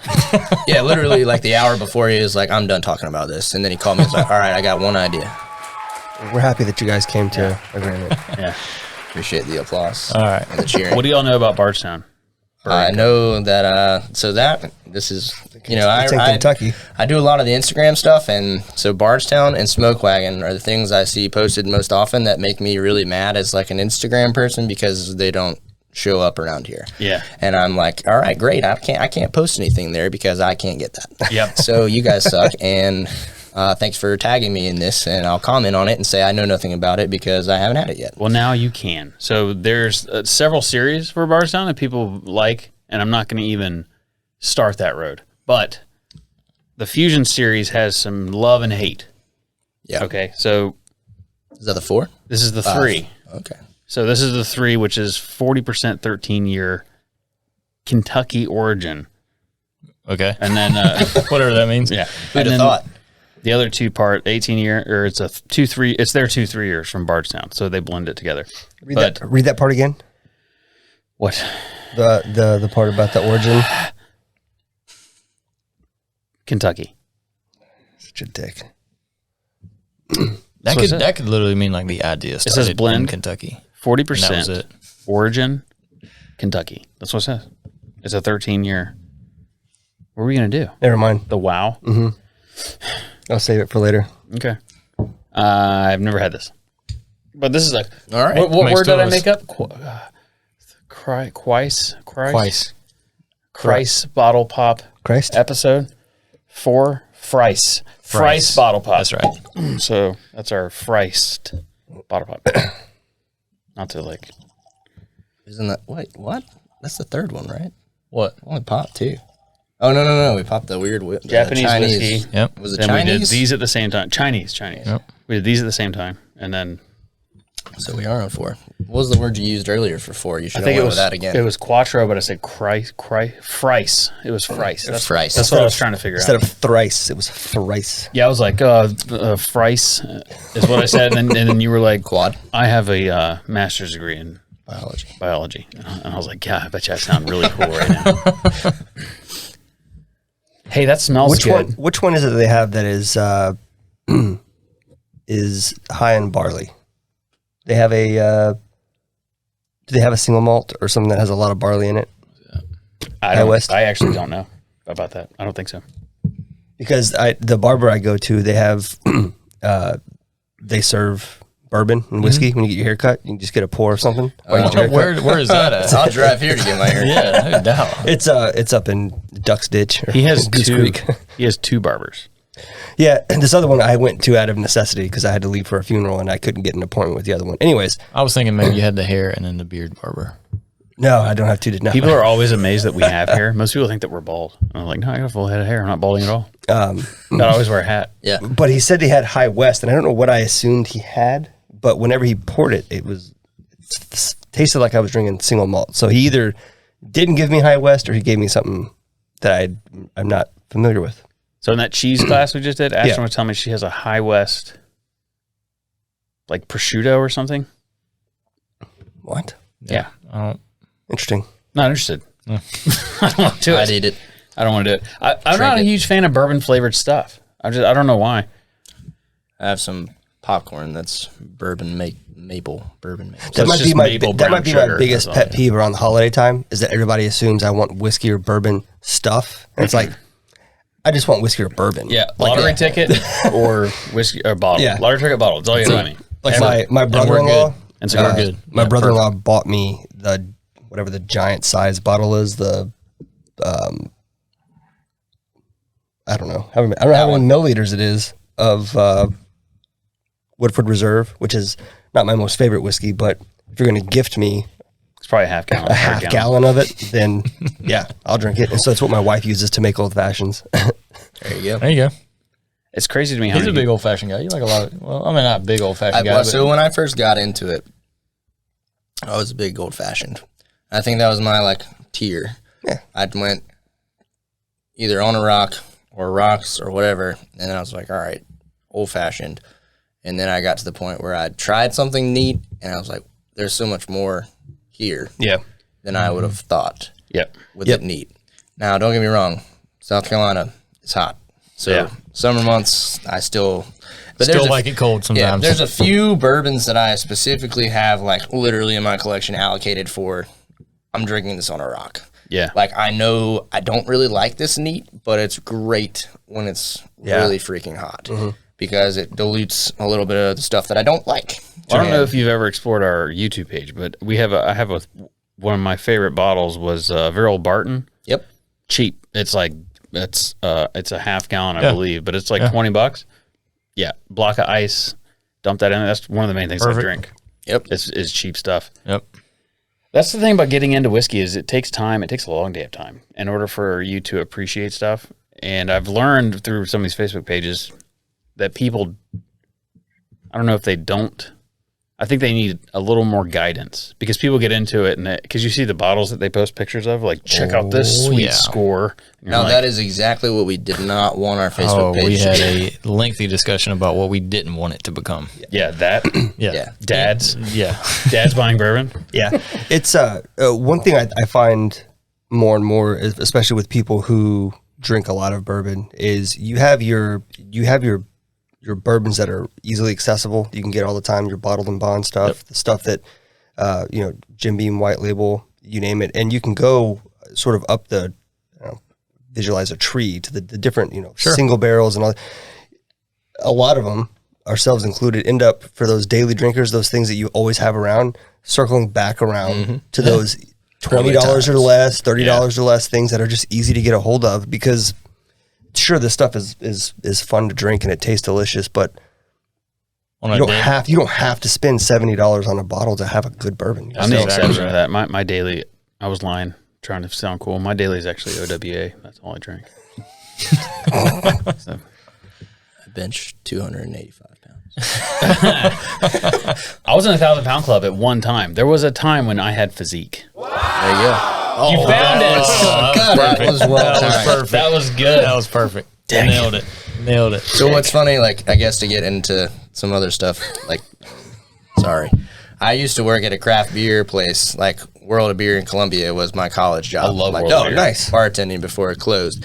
And that was before, that was like the rise of craft beer, was that early stage where it's like, holy crap, this is one of the only places that has, I think we had like 600 beers. It was one of, Jesus. And I have a master's degree in biology. Like, it was one of the harder tests that I've had to take in my life just to be a bartender there because you had to remember so much information of beer. Like, and there's so much difference. And that's why I think I've just enjoyed so much of the whiskey game is like, it's the same avenue in a different way. Yep. Like, it's the same thing. You can do all kinds of stuff with it, especially now with all the weird finishes and stuff that people are trying out. It's like, all right, we're getting to the point where like all these big names are not overtaken. Like, they're always going to be their big name and you're not going to compete with it. They're going to be your main. Yeah, they're going to be your mainstays. But for me, I'm like the little guy that's like, I want to try the weird nuance that's nobody's seen before. Sure. Which is one of the things that I guess I sent this to him the other day when, I don't know, maybe I showed you last night. I think I showed it to him last night just because I didn't want to brag too much about it. But I went to visit some friends of mine in Clemson last weekend, and there's a distillery there called Chattooga Bell. And I have more Instagram followers than they do for the distillery. And it's, they're just a family-owned, like, little thing. They got a farm, they got a distillery, they got a wine, vineyard. They have a really cool spot. They've got great views. And we went there. We didn't go to the distillery just because we ate.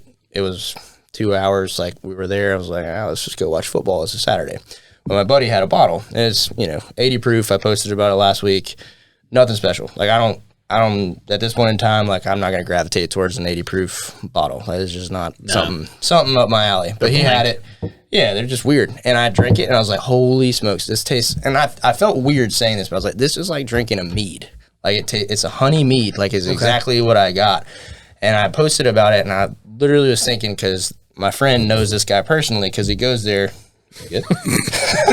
They'll reach out and bite you sometimes. Get out of my face. He goes there relatively frequently because it's like 10 minutes from their house.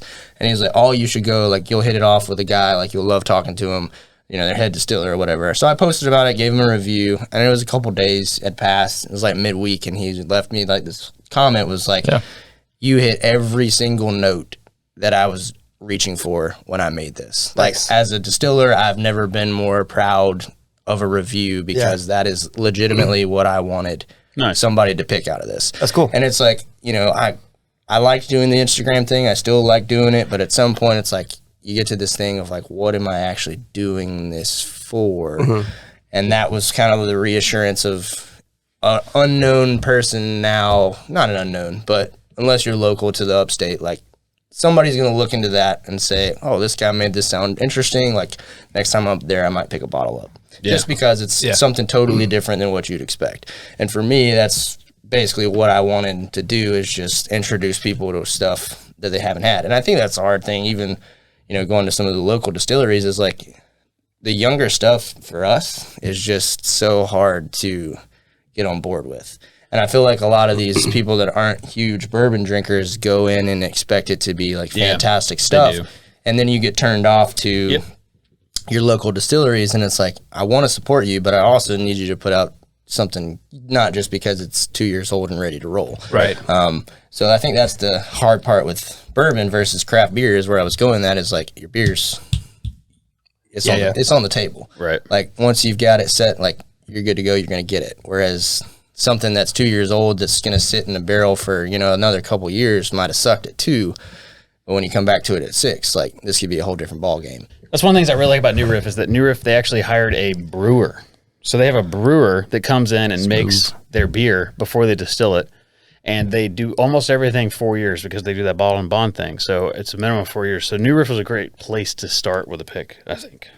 I agree. I mean, and the reason I think I went with that is basically just because they have the 4th barrel option. Right. Like everybody else that I've talked to is like, we either do a half or a full. And I was like, I just don't know. We certainly can't cover a full barrel. Like, there's no way. And I'm not fitting that and distributing it, you know, without a partner and stuff like that. In hindsight, we probably could have done a half barrel. We could have, at We this probably could have point, done a like, half barrel. the people that have like heard about it and gotten interested in it now, and the feedback that we've, which is weird. Well, I feel like there was a lot of people after the fact, after we had our deadline, that were like, yeah, no, I want a bottle. And like, you know, at this point, I'm sorry. Yeah. Which is the next one for nice sure, part about but doing it with them too is like the 4th barrel was 60 bottles, and we added on another 12 because we had enough. We had 12 people, or at least 12 bottles worth of interest that were like, we're in. I had the money for it, and I was like, all right, let's add on 12 more. And I wonder if the next pick you'll do, if they'll be like, all right, we're going to hook these guys up this time. So like your next pick, your third pick may be like money. right. Yeah. I hope so. What if we go a little thicker? We'll go in on the 3rd barrel. All right, or the second. Do it. or the second. Yeah. Do it. I think that'd be Solid. fun. Like now that you know the process, it'd be easy. I don't, because Gus and I are so busy with all of this stuff. It's just hard for us to even go down that road. No doubt. So the process, like, no offense to Ethan here, but like I handled everything. No offense. I was like, I didn't have to. I mean, I mean, he's just there. he's not your hype man. This whole time he's been making you sound bougie. I was I a am sounding lazy. board. Yeah, I know, man. It's like, I'm just here for the drinking and the good No, time. it's more like And the we'll you talk know, about that. the super bottles that I go chasing all the time, but not. But the process, as far as like, So you have an impressive collection, is what you're saying. That's not what I'm saying. Oh, I think it's more impressive than mine. you got a like bourbon cream and the Green Label Weller. I do. Yes, sir. Money. So I was thinking about this Yes, the other day. This is going to bring out my nerdiness, but you brought this up last night. You didn't know it. But there's a question I was thinking about that I'm going to pitch, and this is going to take this whole thing for a weird spin before I go into this New Riff process. Would the Power Rangers drink their matching color of Weller, the label? Is there a pink?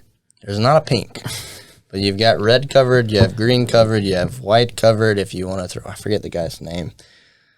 You've got black covered, you got blue covered. Yeah.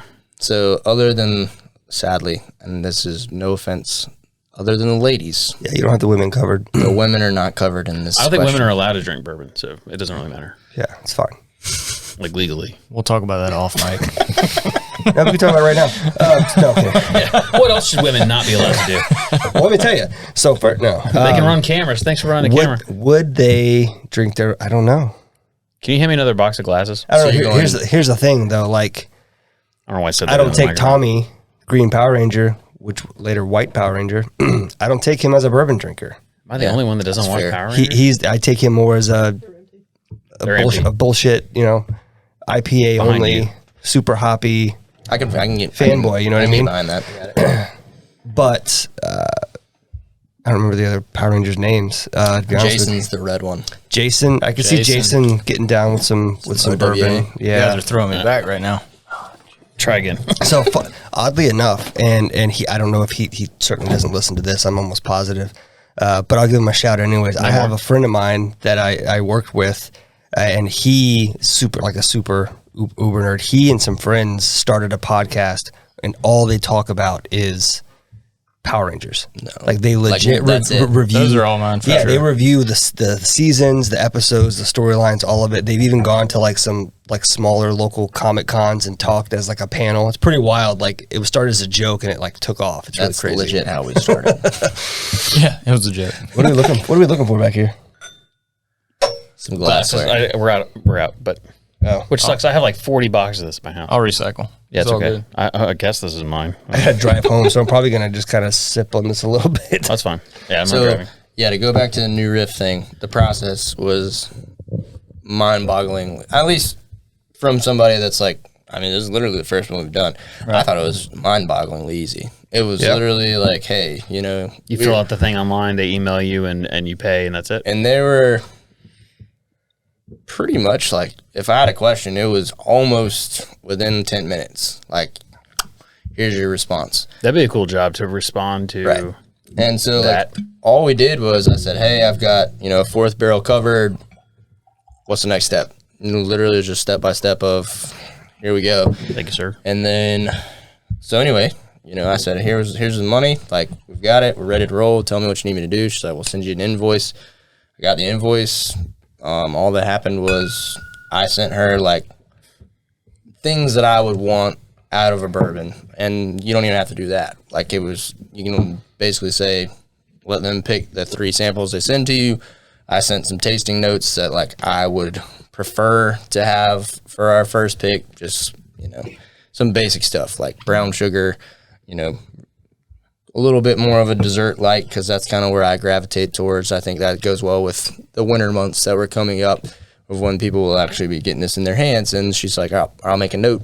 And from there, here's your samples. Like, tell us which barrel you want. That's it. Like, and then once you've done the step, like, they coordinated here's your pickup time, or, they asked me when are you going?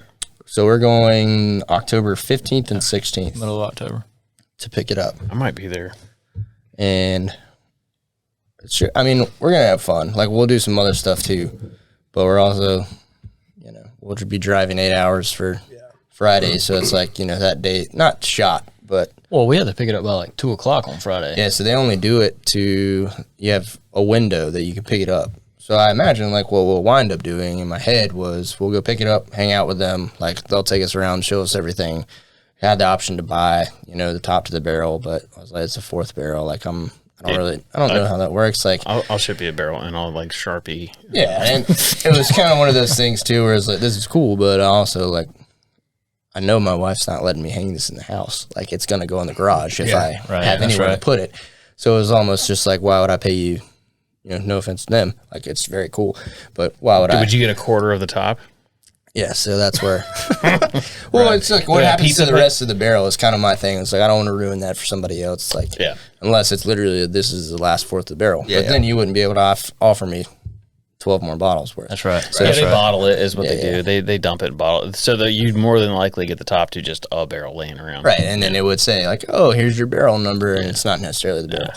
So it was but the process itself was mind-bogglingly easy. The thing that we will have issues with, and this is what I've thought about going forward, was literally just we don't have the time to necessarily go back and forth to Kentucky to pick stuff up. Yeah, that's right. That's the easy part of working with a store.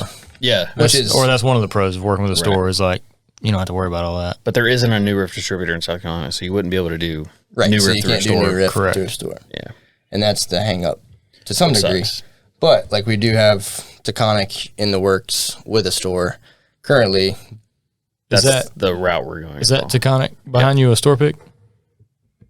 No, just the Duchess. Yeah, it's One of 20. Yeah, no, it's not. It's but it is really good. It's the first one I found in South Carolina. Yeah, I've got one of those. It was a store pick out of Sparkle. I want to say Sumter. I could be wrong on that. Wholesale Barrel Club, I think, did it. I like them a lot. It's good. I've got several of them. I would definitely do. We've talked about it as well. Yeah, I don't know what we're gonna do yet, or what that store is gonna do, and we're just gonna put our name on it. Well, we're gonna do the tasting, but Yeah. That's the hard part of like working with a store, and that's why we've been a little finicky. That's why I liked doing the new riff, is where I was going with that, because it was me. well, the guy was like, "We'll put your name on it." Blah blah. He's like, will you guys front it? I was like, no. You're gonna front a whole barrel for you to sell? No, I don't think so. I was like, we can talk about splitting it or trying to do some pre-sales early to cover some of it. That's right. But he was like, well, how much money are we gonna make? I was like, I don't know. I'm not gonna make any money, but. Right. That's exactly right. How much money are you going to make? I don't mind going in to help if I want to be paid back, but, and he was like, you think they'll pay $200 per bottle? Like, no, nowhere near. Absolutely not. Negative Ghost Rider. No, it's not going to happen. I was like, if it's whatever the bottle costs, if it's $60 everywhere, they may pay 80. Yeah, may, but you're not going any higher than that. You're not going to sell them for $100 a piece. Like, and he was kind of looking at it like, well, I'm talking to two different guys, but one of them was looking at it as like cash grab. He's like, we'll make a ton of money on this. I was like, I don't want any money from it. Right. I don't mind doing it. It'd be fun. Yeah. The experience. That's which exactly is what Whiskey and Whitetails is all about, the experience. But I'm not interested in making money on store picks. I think if we do it and we're going to put our name on it, it's going to be to do it for the fun of it. Well, there will be a charity involved and as to well. collaborate or do something like that. Like I'm not interested in making money on the process. At that point, it becomes content. It becomes business, and that's not why I want to do it. No, I don't either. It would be fun. We would film it. We'd go film the whole thing, film the tour, film loading it up. We'd film it and have a good time, and then donate. Yeah, whatever our share is, probably like $5 a bottle or something. We would just donate it to probably WLS. But it would go to a charity. It just has nothing to do with us. That's the issue we've run into. Not an issue, but that's the iffy part about working with the store. Is the one we're talking to currently is like, he's talked to the distributor already. We're waiting to hear back from them of like when it's possible, when it's feasible, and it's just like there's so many extra avenues that have to go down. Whereas the new riff one, I was like, I have the money. When can we do this? Who are they doing? R&D or Southern Glacier? Southern. Yeah. And he's never done one, so like my pitch was, we'll cover half the barrel. Like, I think we can do that pretty successfully. We can cover half the barrel with the group. And then my other half of the pitch was, you're getting foot traffic. You can use your store as a location point for pickup. Yep. Like we've pre-sold all these barrels. These guys are trying to walk in here. These people are walking in for free. They're getting a bottle for free. So what else are they going to buy? Right. Yeah. And so, he was all big-eyed and ready to roll on it because that's free. I mean, essentially it's free business for him, but he's also fronting half a barrel. But it's also the same of like, at some point our group will be large enough where like, hey, our sales have cut off, but if you want a barrel, like if you want to pick, like he's still got his half of the barrels, like it's the same thing. Right. Just doesn't have necessarily our name on it. And he was kind of the same way. He's like, we'll toss your name on it, we'll toss our name on it, and we'll just collaborate on it. Well, he was just wanted the foot traffic. Well, both guys, I mean, one guy I really like and the other guy I'm like, about. But the guy that I really like, he's the one that lives like out of town. Yeah. And I gotta go out of your way to get there. But it's not a big deal. I like him. Right. And I want to do stuff with him. But the other guy, I actually have 3 guys. Yeah. Now that I think about it. But yeah, the one guy that I don't want to do this with, he was all like, I mean, how many people you think you can get in here? It's like, what are you talking about, man? I don't know.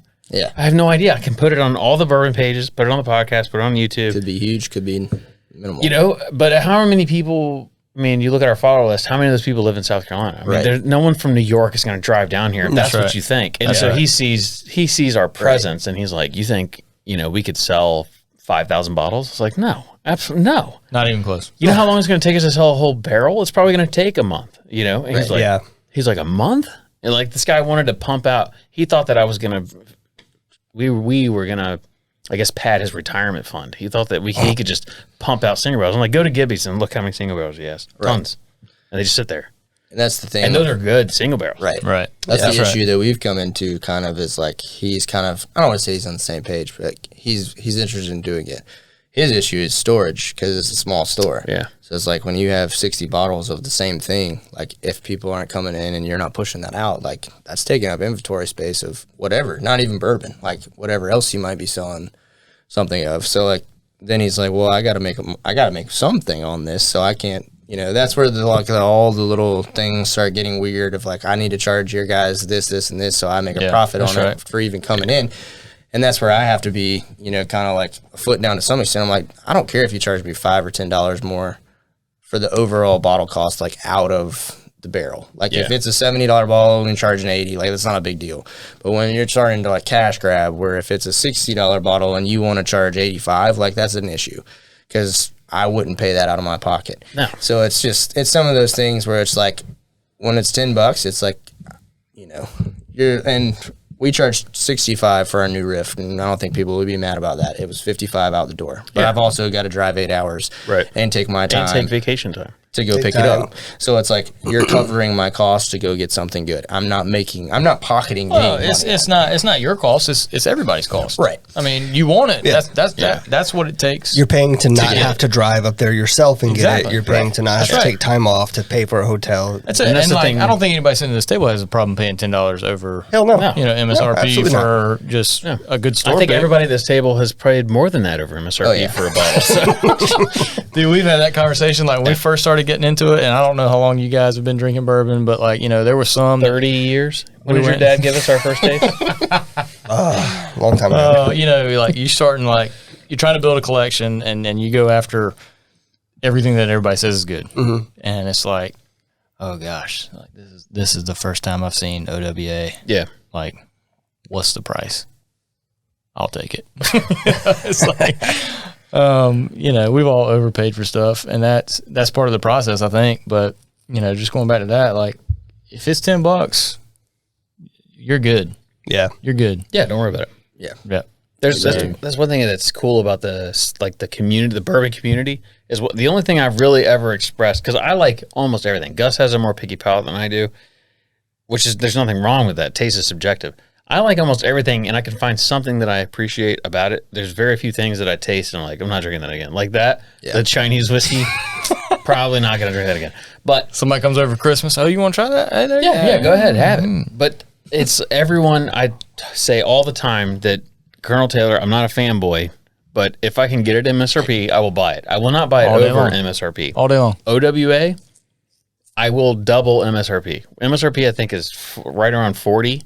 Yeah, I will pay $80 for an OWA. Yeah. But knowing that, people will reach out to me and be like, "Hey, I have one in the mail, and I have just got one when we were in Kentucky. Yeah, she opened it.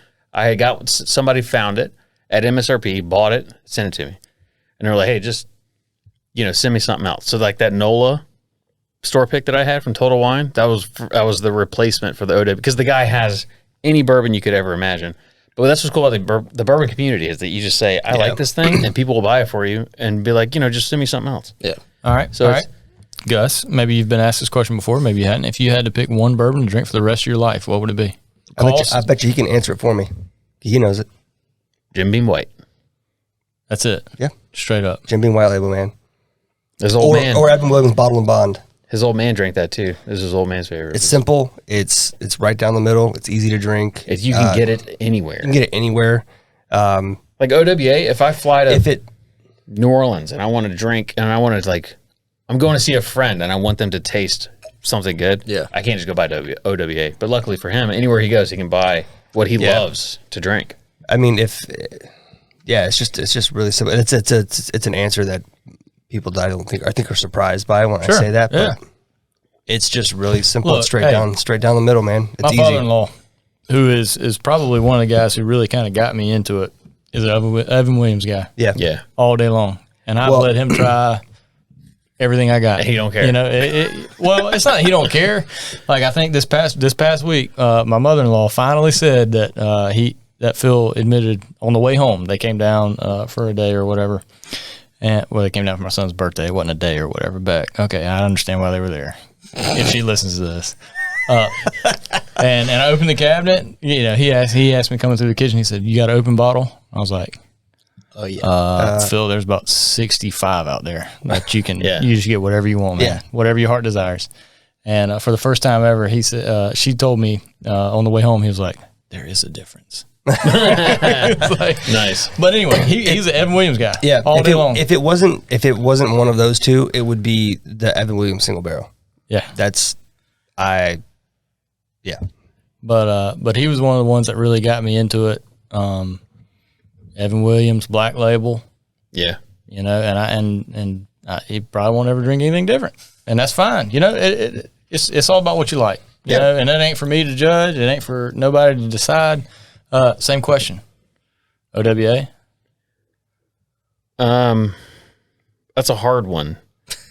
To be honest with you, to be completely I would say we could throw out price, but that's not realistic. We can't throw out price. If it was like we're going in this, like there's an asteroid coming, we're going in this cave right now. You got to go buy your bourbon supply for the next year. We can't come out for a year. Yeah, like COVID. Based on budget, palate, the whole thing. If you were like gun to my head, this is what I'd pick, and you got to buy 25 bottles. Look at the camera when I say it. I apologize that I'm doing this. This is what I'm doing. Ancient age. 10 star. It's low proof, I know, and I'm a high proof guy, and I apologize for betraying my own palate. Wow. But that stuff, it's cheap, and it's really good. Yeah, it is really good. But if you were like, money's not an option, whatever, drink OWA. I would say like money's not an option, but money's always part of it. Sure. Like regular life, OWA. I would drink OWA. Yeah. I don't even know what my answer Which I hate to say, because I'm not like OWA. It's just my I'm not Buffalo Trace fanboying or Weller or any of that. I'm just my palate. Like I really like it. I love it, and I have the ability to get it. A lot of people don't. Okay. So if it was harder to get, I'd pick something else. Definitely not. There's no other Buffalo Trace product that I would drink every day. What about you? Old Forester 1910. I thought I was going to say 20. I was about to high five so hard. And then like shake the cameras. I built a flight last night and I included 1920 in it. Did you? Yep. Sure did.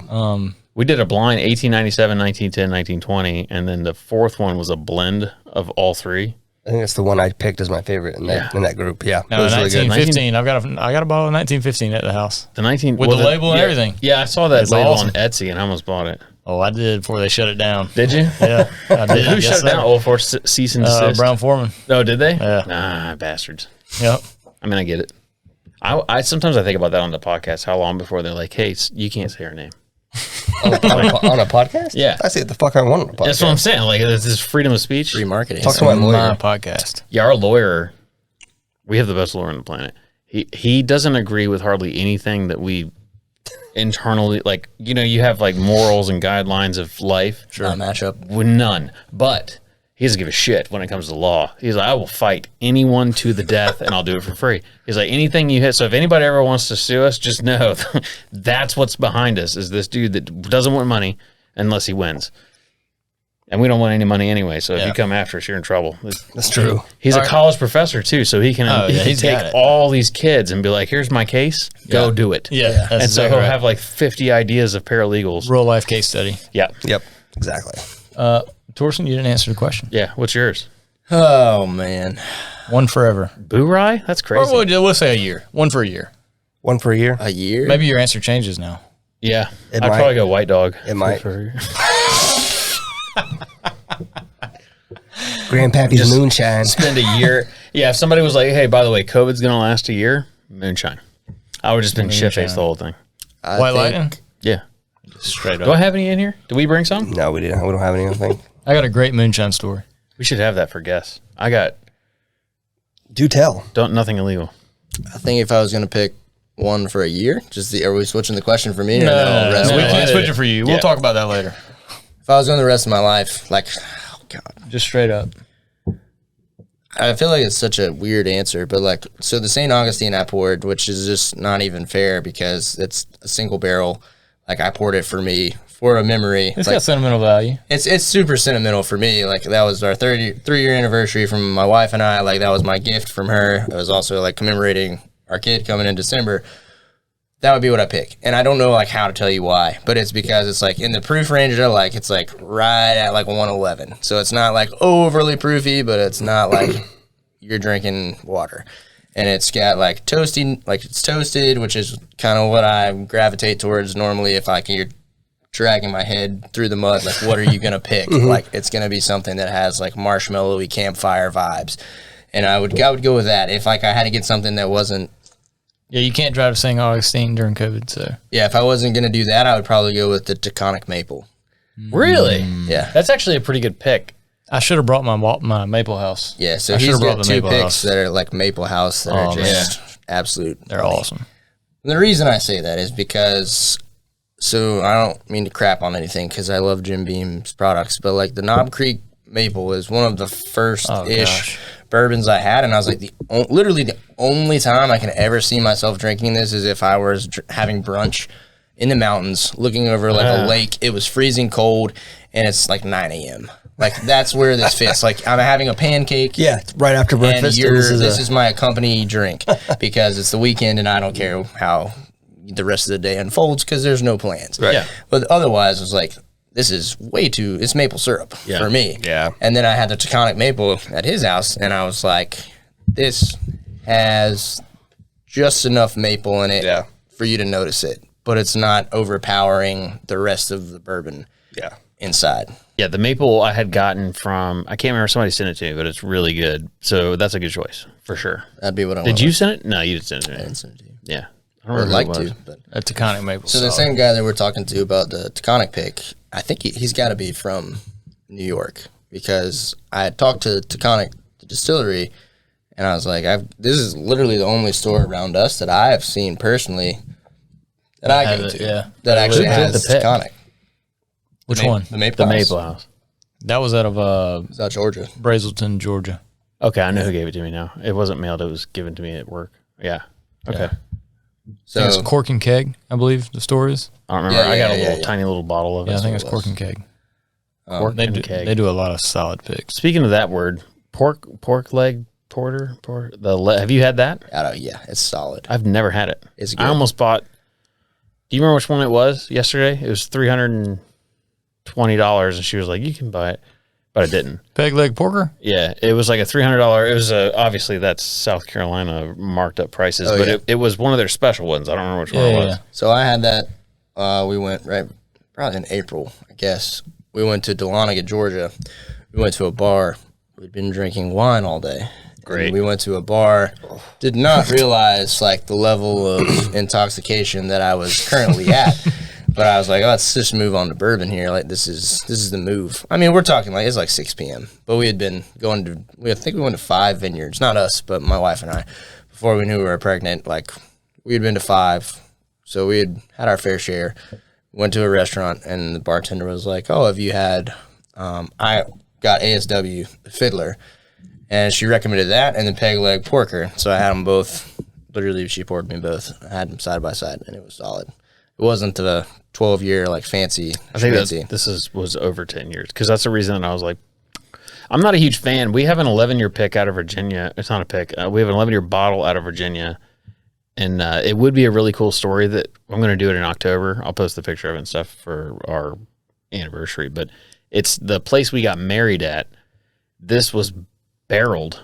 There was no distillery in there when we got married. Yeah. So we got married in October. So between October and January, the distillery opened there. And they barreled. This is their first thing they barreled. And it came out. It's 11 years. So it was last year's. That's cool. So I got some, and I reached out to him, told him that story, and I was like, I want to come in and film, all this stuff. I'll come to Virginia and do all these things or whatever. No response. Crickets. Left me on red, like seen, Yeah. And I'm like, assholes, because I really wanted to do a whole thing. But anyway, so this 11-year, most of the time over 10, there's just too much tannin in it, just too much wood, and I'm not a huge fan of it. This is very light 11. It's okay. It's not bad, but I've had 14s out of Virginia that were money. Yeah. And so I'm trying to figure out, that's one of the articles I want to write is the coastal regions. Because for some reason, 4 years in a barrel here in Wamala does something crazy. That Firefly is just... It's crazy. It's like a Buffalo Trace mash bill. It's so good. It tastes like sugar water. Yes. It's insane how good it is. I hate turning people onto it because if you don't like bourbon and you drink that and you think all bourbon is going to taste like that, that's right. You're fucked. Yeah. But I wanted to figure out where along the coast temperature ranges, what happens on a barrel. Like we have that Kings County, which is, they say it's 4 years old, but it's super dark. It can't be 4 years old. But I had it last night finally. It's $100 for maybe 150 milliliters. It's a tiny little, but it's $100. It is the best shit I've ever had in my life. It's so good. That's what you got? No, different. It's different. It's a glass bottle that looks like a bootlegger bottle, you know, that you put in your cowboy boot, and then it has a white label on the bottom, and it just says King County Bourbon. That's all it says. Yeah. But I want to do some kind of article, long-winded, on the coastal region, how long it takes to age, and what the color looks like, and what the clarity is, and how good it is, and how much sugar. Because there's something that happens in South Carolina that doesn't happen in North Carolina, and definitely doesn't happen in Virginia. Right. And I find the aging part of it, temperature range, I find it very interesting. I think it has a lot to do with the temperature and the humidity, especially this part of Charleston.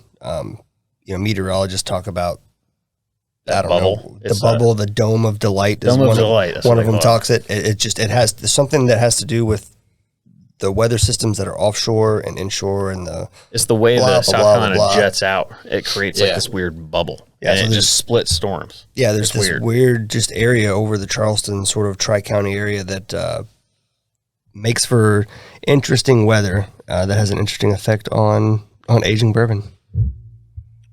What you looking for back there? I don't think about popping in something else.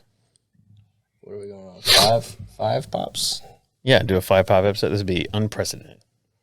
Is there anything that back there you haven't opened? I was going yet? to do this Hancock, but then I was staring at this whiskey in Wyoming. It's a single barrel. I was about to ask you about that because, I've been eyeing a lot of Wyoming whiskey, and I've seen a lot of that here recently. Well, before I do it, this or anything else? Is there something else? Yeah, you guys can choose. That Eagle Rare is just a plain Eagle Rare or something. Can I get a splash of that chestnut bottled in bond? Absolutely. I mean, I just want. Do you know what that is? Just want a little taste. I know it's across the street from. So we're funny you should say. We're under the impression it's the exact same shit. I think it is. That's what I've heard. Yeah. Give it a taste and let us know what you think. I've had. I guess they're small batch bottle, regular bottle, and I've seen this bottled in bond. Are you scared of germs? Bunch. Am I scared of germs? Yeah. No. All right. So I'm going to pour. Are we doing this? Are we doing a side by side? Yeah, we're going to do that one. I keep hitting this thing. There's a lot of stuff happening right I've hit this. I'd like to try them both together and see if they're the same or not, but with shared glass. If you don't want to. No, okay. All right. Yeah, no. That's what you meant by germs. I was like, I don't think there's germs in that bottle, bro. No, that's what I was like. I do it. Because we're running out of glasses. No, we're good. Because this one. Same style bottle, too. Yes, exactly. Same bottle. There's a lot of. It's the same a lot bottle. Of chatter. It's bottled in bond. It's 100 proof. Yes. They're across the street from each other. So they say. Why wouldn't they link up? I think it's the same thing. So mine was Colonel Taylor. Yours is the Chestnut Farms. This smells a little sweeter. I think it tastes a little sweeter. It's got that spice. It's the exact same thing. There's a slight difference of spice. This is Taylor.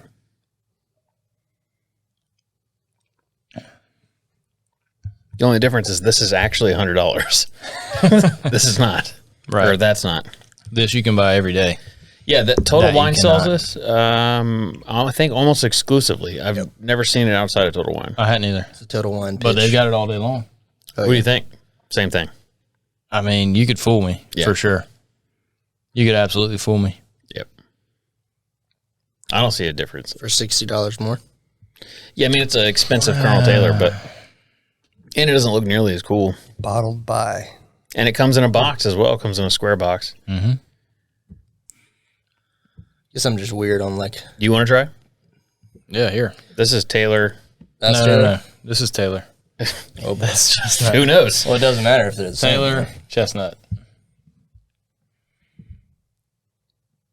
So the I guess it's small batch bottles like $40, $49. Yeah, I think it's like $38.99 MSRP. Yeah, it's like $40. And my dad's got a bottle of it, and it was fantastic. I mean, he bought it, and he was like, "Hey, I got this. It was recommended." Flew through it. Yeah, for good reason. I mean, it was good. There's no difference there. It's the exact same thing. And then I guess I heard the backstory at a later time and was like, oh, okay. But, you know, I probably got 5 or 6 small batches sitting at the house, so there's really no need for me to invest in. Sure. Well, that's the reason I got it. At this time. There will come a time. Yeah. I have a ton of small batch. It's one of the things that I make sure I keep. I have a unique ability to get things, and it drives, I guess, both of you nuts. Yeah. That I can just walk into a store and I'm like, oh shit. And they're like, hey, guess what we got today? We got a whole shipment of small batch. I'm like, tight. Thanks. Well, it's a numbers game. Like I go to a lot of places. He goes to a lot of places on a regular basis. It's part of his routine and what he does. And if I go out looking for the same bottle, it'll take me twice as long to find it. I'm also a chatty Cathy, so I show up at the store and we talk. That's right. And they don't always remember me, especially like during the mask phase, you know, because nobody remembers anybody. Right. But you develop relationships. We talked about in the very beginning of this podcast. Is you just got to talk to these people. Relationships are huge. Yeah. You know, you see it on every bourbon page across America, Facebook, Instagram. You know, people say, well, how do you get this? You develop a relationship. Yeah. And I think anybody that's new to the bourbon is probably discouraged by that. Yeah. You know, they want to be able to walk in and just be offered the same price that everybody's offered. And that's just not the way it is. And I'm sorry. You also hear that people who like call liquor stores. Could you imagine if you just think about that? If you owned a liquor store and you know that everyone's going to come in here and go, where's your Blanton's? Right. You know, where's your, it's Eagle Rare? So annoying. So if you were to do that in person, you'd be like, stop asking all day, every day. Yeah. That's the question. So imagine calling. You think they're going to tell you anything? They're just not going to. Well, they'll be like, oh, we just sold out. Yeah. We just sold out. And we talk about this on some early episodes about building relationships with stores. You can't just go in and hop by the same stores week after week and say, hey, what do you got for store picks or single barrels? You got, what do you got for allocated stuff? No, nothing, and then leave. You got to build you got to buy something. Yeah, you got to go in and stop regularly and pick up your, your daily drinkers and the things like that. You don't have to spend a ton of money, but you got to spend some money. Yeah. So what's funny, not to interrupt you, is like I'm the outside guy looking in that has like a huge palate for bourbon. Like I hate that process. It's a pain. I hate it. I do not enjoy the hunt at all. I don't like it. I would much rather. I love it. I love it. And we're so opposite. I'm like, I don't want to go to a store and have to like go to 5 just to find X, Y, and Z bottle. You and I are more along the line. Yeah. I gave him that Old Soul 13 last night. The first question, where'd you get this? I said, I'm a fucking hunter. I'll find it. I'm a fucking hunter, man. So it's like Wednesday, Thursday, Friday. All those 3 days, when I leave work, I go, there's 3 routes home. So Wednesday I go one way, Thursday I go another, Friday I go another. And I stop at every Wednesday, Thursday, Friday. They know me. I walk in, they're like, Wednesday. But it doesn't always work out. I mean, that's right. That's right. It does. I tell people about selling cars. They're like, because I used to sell car parts and stuff just like side money. And people are like, I don't know how you find this stuff for so cheap. And it's like, well, because you don't see the 500 people that I lowballed that told me to fuck myself and were super mad at me. That's exactly right. You don't see that. You see the one time it worked and I got something for cheap. So it's the same thing with bourbon. You don't see all the times I go in there and Yeah. But one thing about it is a lot of the store owners are podcast listeners, because I've developed this relationship. Right. But that's right. I have several stores that I go to that I like. We have some of our products. So you're not allowed to sell anything other than liquor in a liquor store here in South Carolina. We have our products in liquor stores display only. People come in, they like it. It's like, obviously I can't sell it to you, but display, and then we get sales from it. So. But the way you get that is I walk in and I give them stuff, or I mention them on the podcast, or I'll make a post about it, put it in the story. You have to give people something. No one's going to give you anything for free. So even though you're not always paying for stuff, you have to give them something. It's funny, man, because we've got some other buddies that are like, they always ask me like, there it is. Sorry for interrupting you for that. No. That's perfectly good. They always ask me, how do you get this stuff? I'm like, dude, this is a 2-way street. It's not a 1-way street. Yeah. I said, you got to understand, like, the alcohol business in itself is a very like preferential. It's what word am I looking for? It's very selfless. Like it's a good old boy system. Well, it is that, but like people walk in all day long, day, every day, and they want something from you, and you ain't getting nothing for it. That's right. Yeah. They just want. So when you make it a 2-way street, it's like, all right, we're good. Yeah, and they remember that. No doubt. Yeah, and it's appreciated. When you walk in there and go, and that's true for any job. Yep. Any job. If you feel appreciated, you're way more willing to say, Yeah. I can hook you up with this, or I'll save that for you. As far as the bourbon community is concerned, then somebody that's just come in and like, give me. Mm-hmm. That doesn't come in there every week. Yeah. And you get to a point, like I'm sure, every Wednesday, every Thursday, every Friday, you don't walk in there and buy something. No, absolutely not. But, I will go in and talk, and I'll look at what they got, and customers will ask questions, and be like, well, luckily there's a sommelier here. And I'm like, and I'll start trying to help guide them into stuff. That's it. But a lot of it is the conversation that you have and just letting them feel appreciated, like they aren't just someone providing a service. Because people come in there and go, Blanton's? Yep. I've seen it. They just walk in the door and they go, Blanton's, point at them, and the guy's like, what? Hi, good afternoon. Right. Right. And That's they're exactly like, right. nah, and they just leave. Well, And I'm like, have you ever walked in a store and they've got a sign that says "Do not ask for allocated products"? Have you seen that? I've seen that before. Yeah, I've seen it. And, But it's like that's where it's at though. Like, don't just.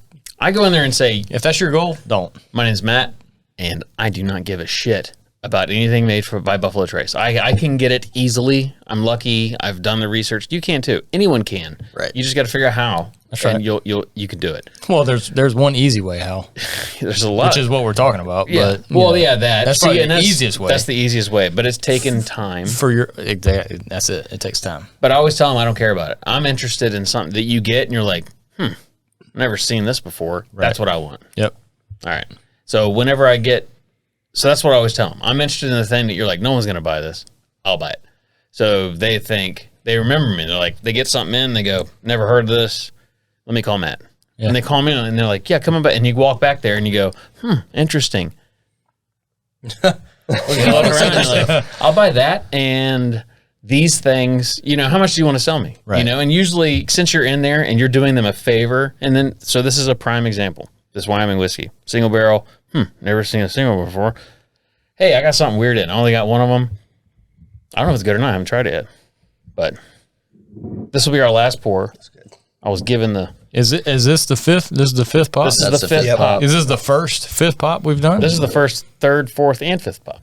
We're just setting Yeah, a new I don't think we've precedent gone here. more than 2 or 3 whiskeys in a We've done a double pop podcast. because I made a big deal about it. But we've never done 5. Well, guys, I Frice. appreciate y'all having us here's for the- the five. Thank y'all for coming down here because you sure made a to whole cheers. weekend of it. Oh, we did. Oh yeah, we're just enjoying the time, I need y'all to plug all your shit. The next 10 minutes belongs to you.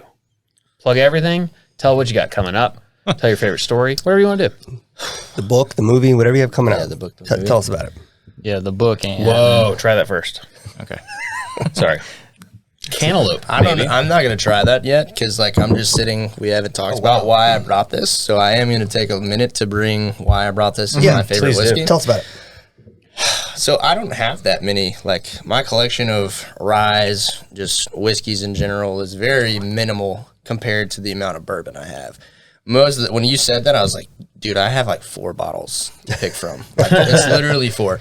And what made me so furious was I got a Blue Run Golden Rye that I got on Sealbox within the 20-minute sellout, and I was like, I'm bringing it. It got delivered on Thursday. I shouldn't say this on this podcast. It's okay. The first time that they've never left it there when no one was there to sign for it was, of course, the Blue Run. So they're like, oh, we're going to deliver it back on Friday. I'm like, well, I'm not going to be there because I'm still going to be at work. Dude shows up 4 minutes after we left the house to come down here. And we got the Ring doorbell. And I was like, bro, It's still just sitting there right now. can you just drop, just leave it there? Of course, Lacey's like, do you want to go back and get it? I know I was like, no, I've already made up my mentality on this thing. Sure. I know why I'm going to talk about this. So anyways, I'll be happy to pop that when I get home. Now, this is a weird one for me to bring because what's funny is when Ethan and I both started drinking together, which sounds a little weird, but when he got me into... We do that frequently. We do that a lot. When he got me into whiskey, it was the first pour I had was Eagle Rare, I think. I don't remember. It was Eagle Rare and Larceny because Mason had just gotten Larceny, and I was wondering what the heck. Just straight up. Small batch? 92. Okay, terrible. And I was like, I don't know what all that's about. It doesn't sound fancy at all. Hated it. Yeah. Poured Eagle Rare, and I was like, okay, this is something. This ain't bad. I can get on board with this. And anyway, without going on in the backstory, this is 92 proof, not something I would normally gravitate to. I wound up And the same thing you're talking about. It's just a local store that I stop by on the way home frequently. Just a guy that owns the store. He has 2 stores right by where I live. It's just sitting there. And I was like, how much is that? There's no price on it, no nothing. It was just, he has like a little tiny glass case of, rare stuff. Yeah. And so I was sitting in there with a couple other things that I would have bought too, and I was like, that's the first one I've literally ever seen. Mm-hmm. And I am a huge biology nerd from being, animal stuff is my thing. So I was like, it's a freaking jackalope. Like, I want this thing. But if you're asking, I am a stickler with money. Like, $80 is my, cutoff zone. Sure. Which is why when I said that about him earlier, I did not mean it. But, if you're pushing me something that's $100, unless it blows me out of the water, I'm going to be like, There's better stuff. Yeah, I can get something for underneath there that's I'll be just as happy with. So I bought this thing, and I don't even remember what I bought it for, but it was right around MSRP, somewhere like $60, $70, something like that. And I honestly posted, I didn't drink that much of it until the other day, right before we came down here, and I was like, I'm going to go back to that. So I was in between this and the Kings, which is 147 proof. And we were talking about it yesterday when we were just sitting around. I was like, unless you need a kick in the throat, and it's delicious. You wouldn't know it's 147 proof, but it does kick you in the face.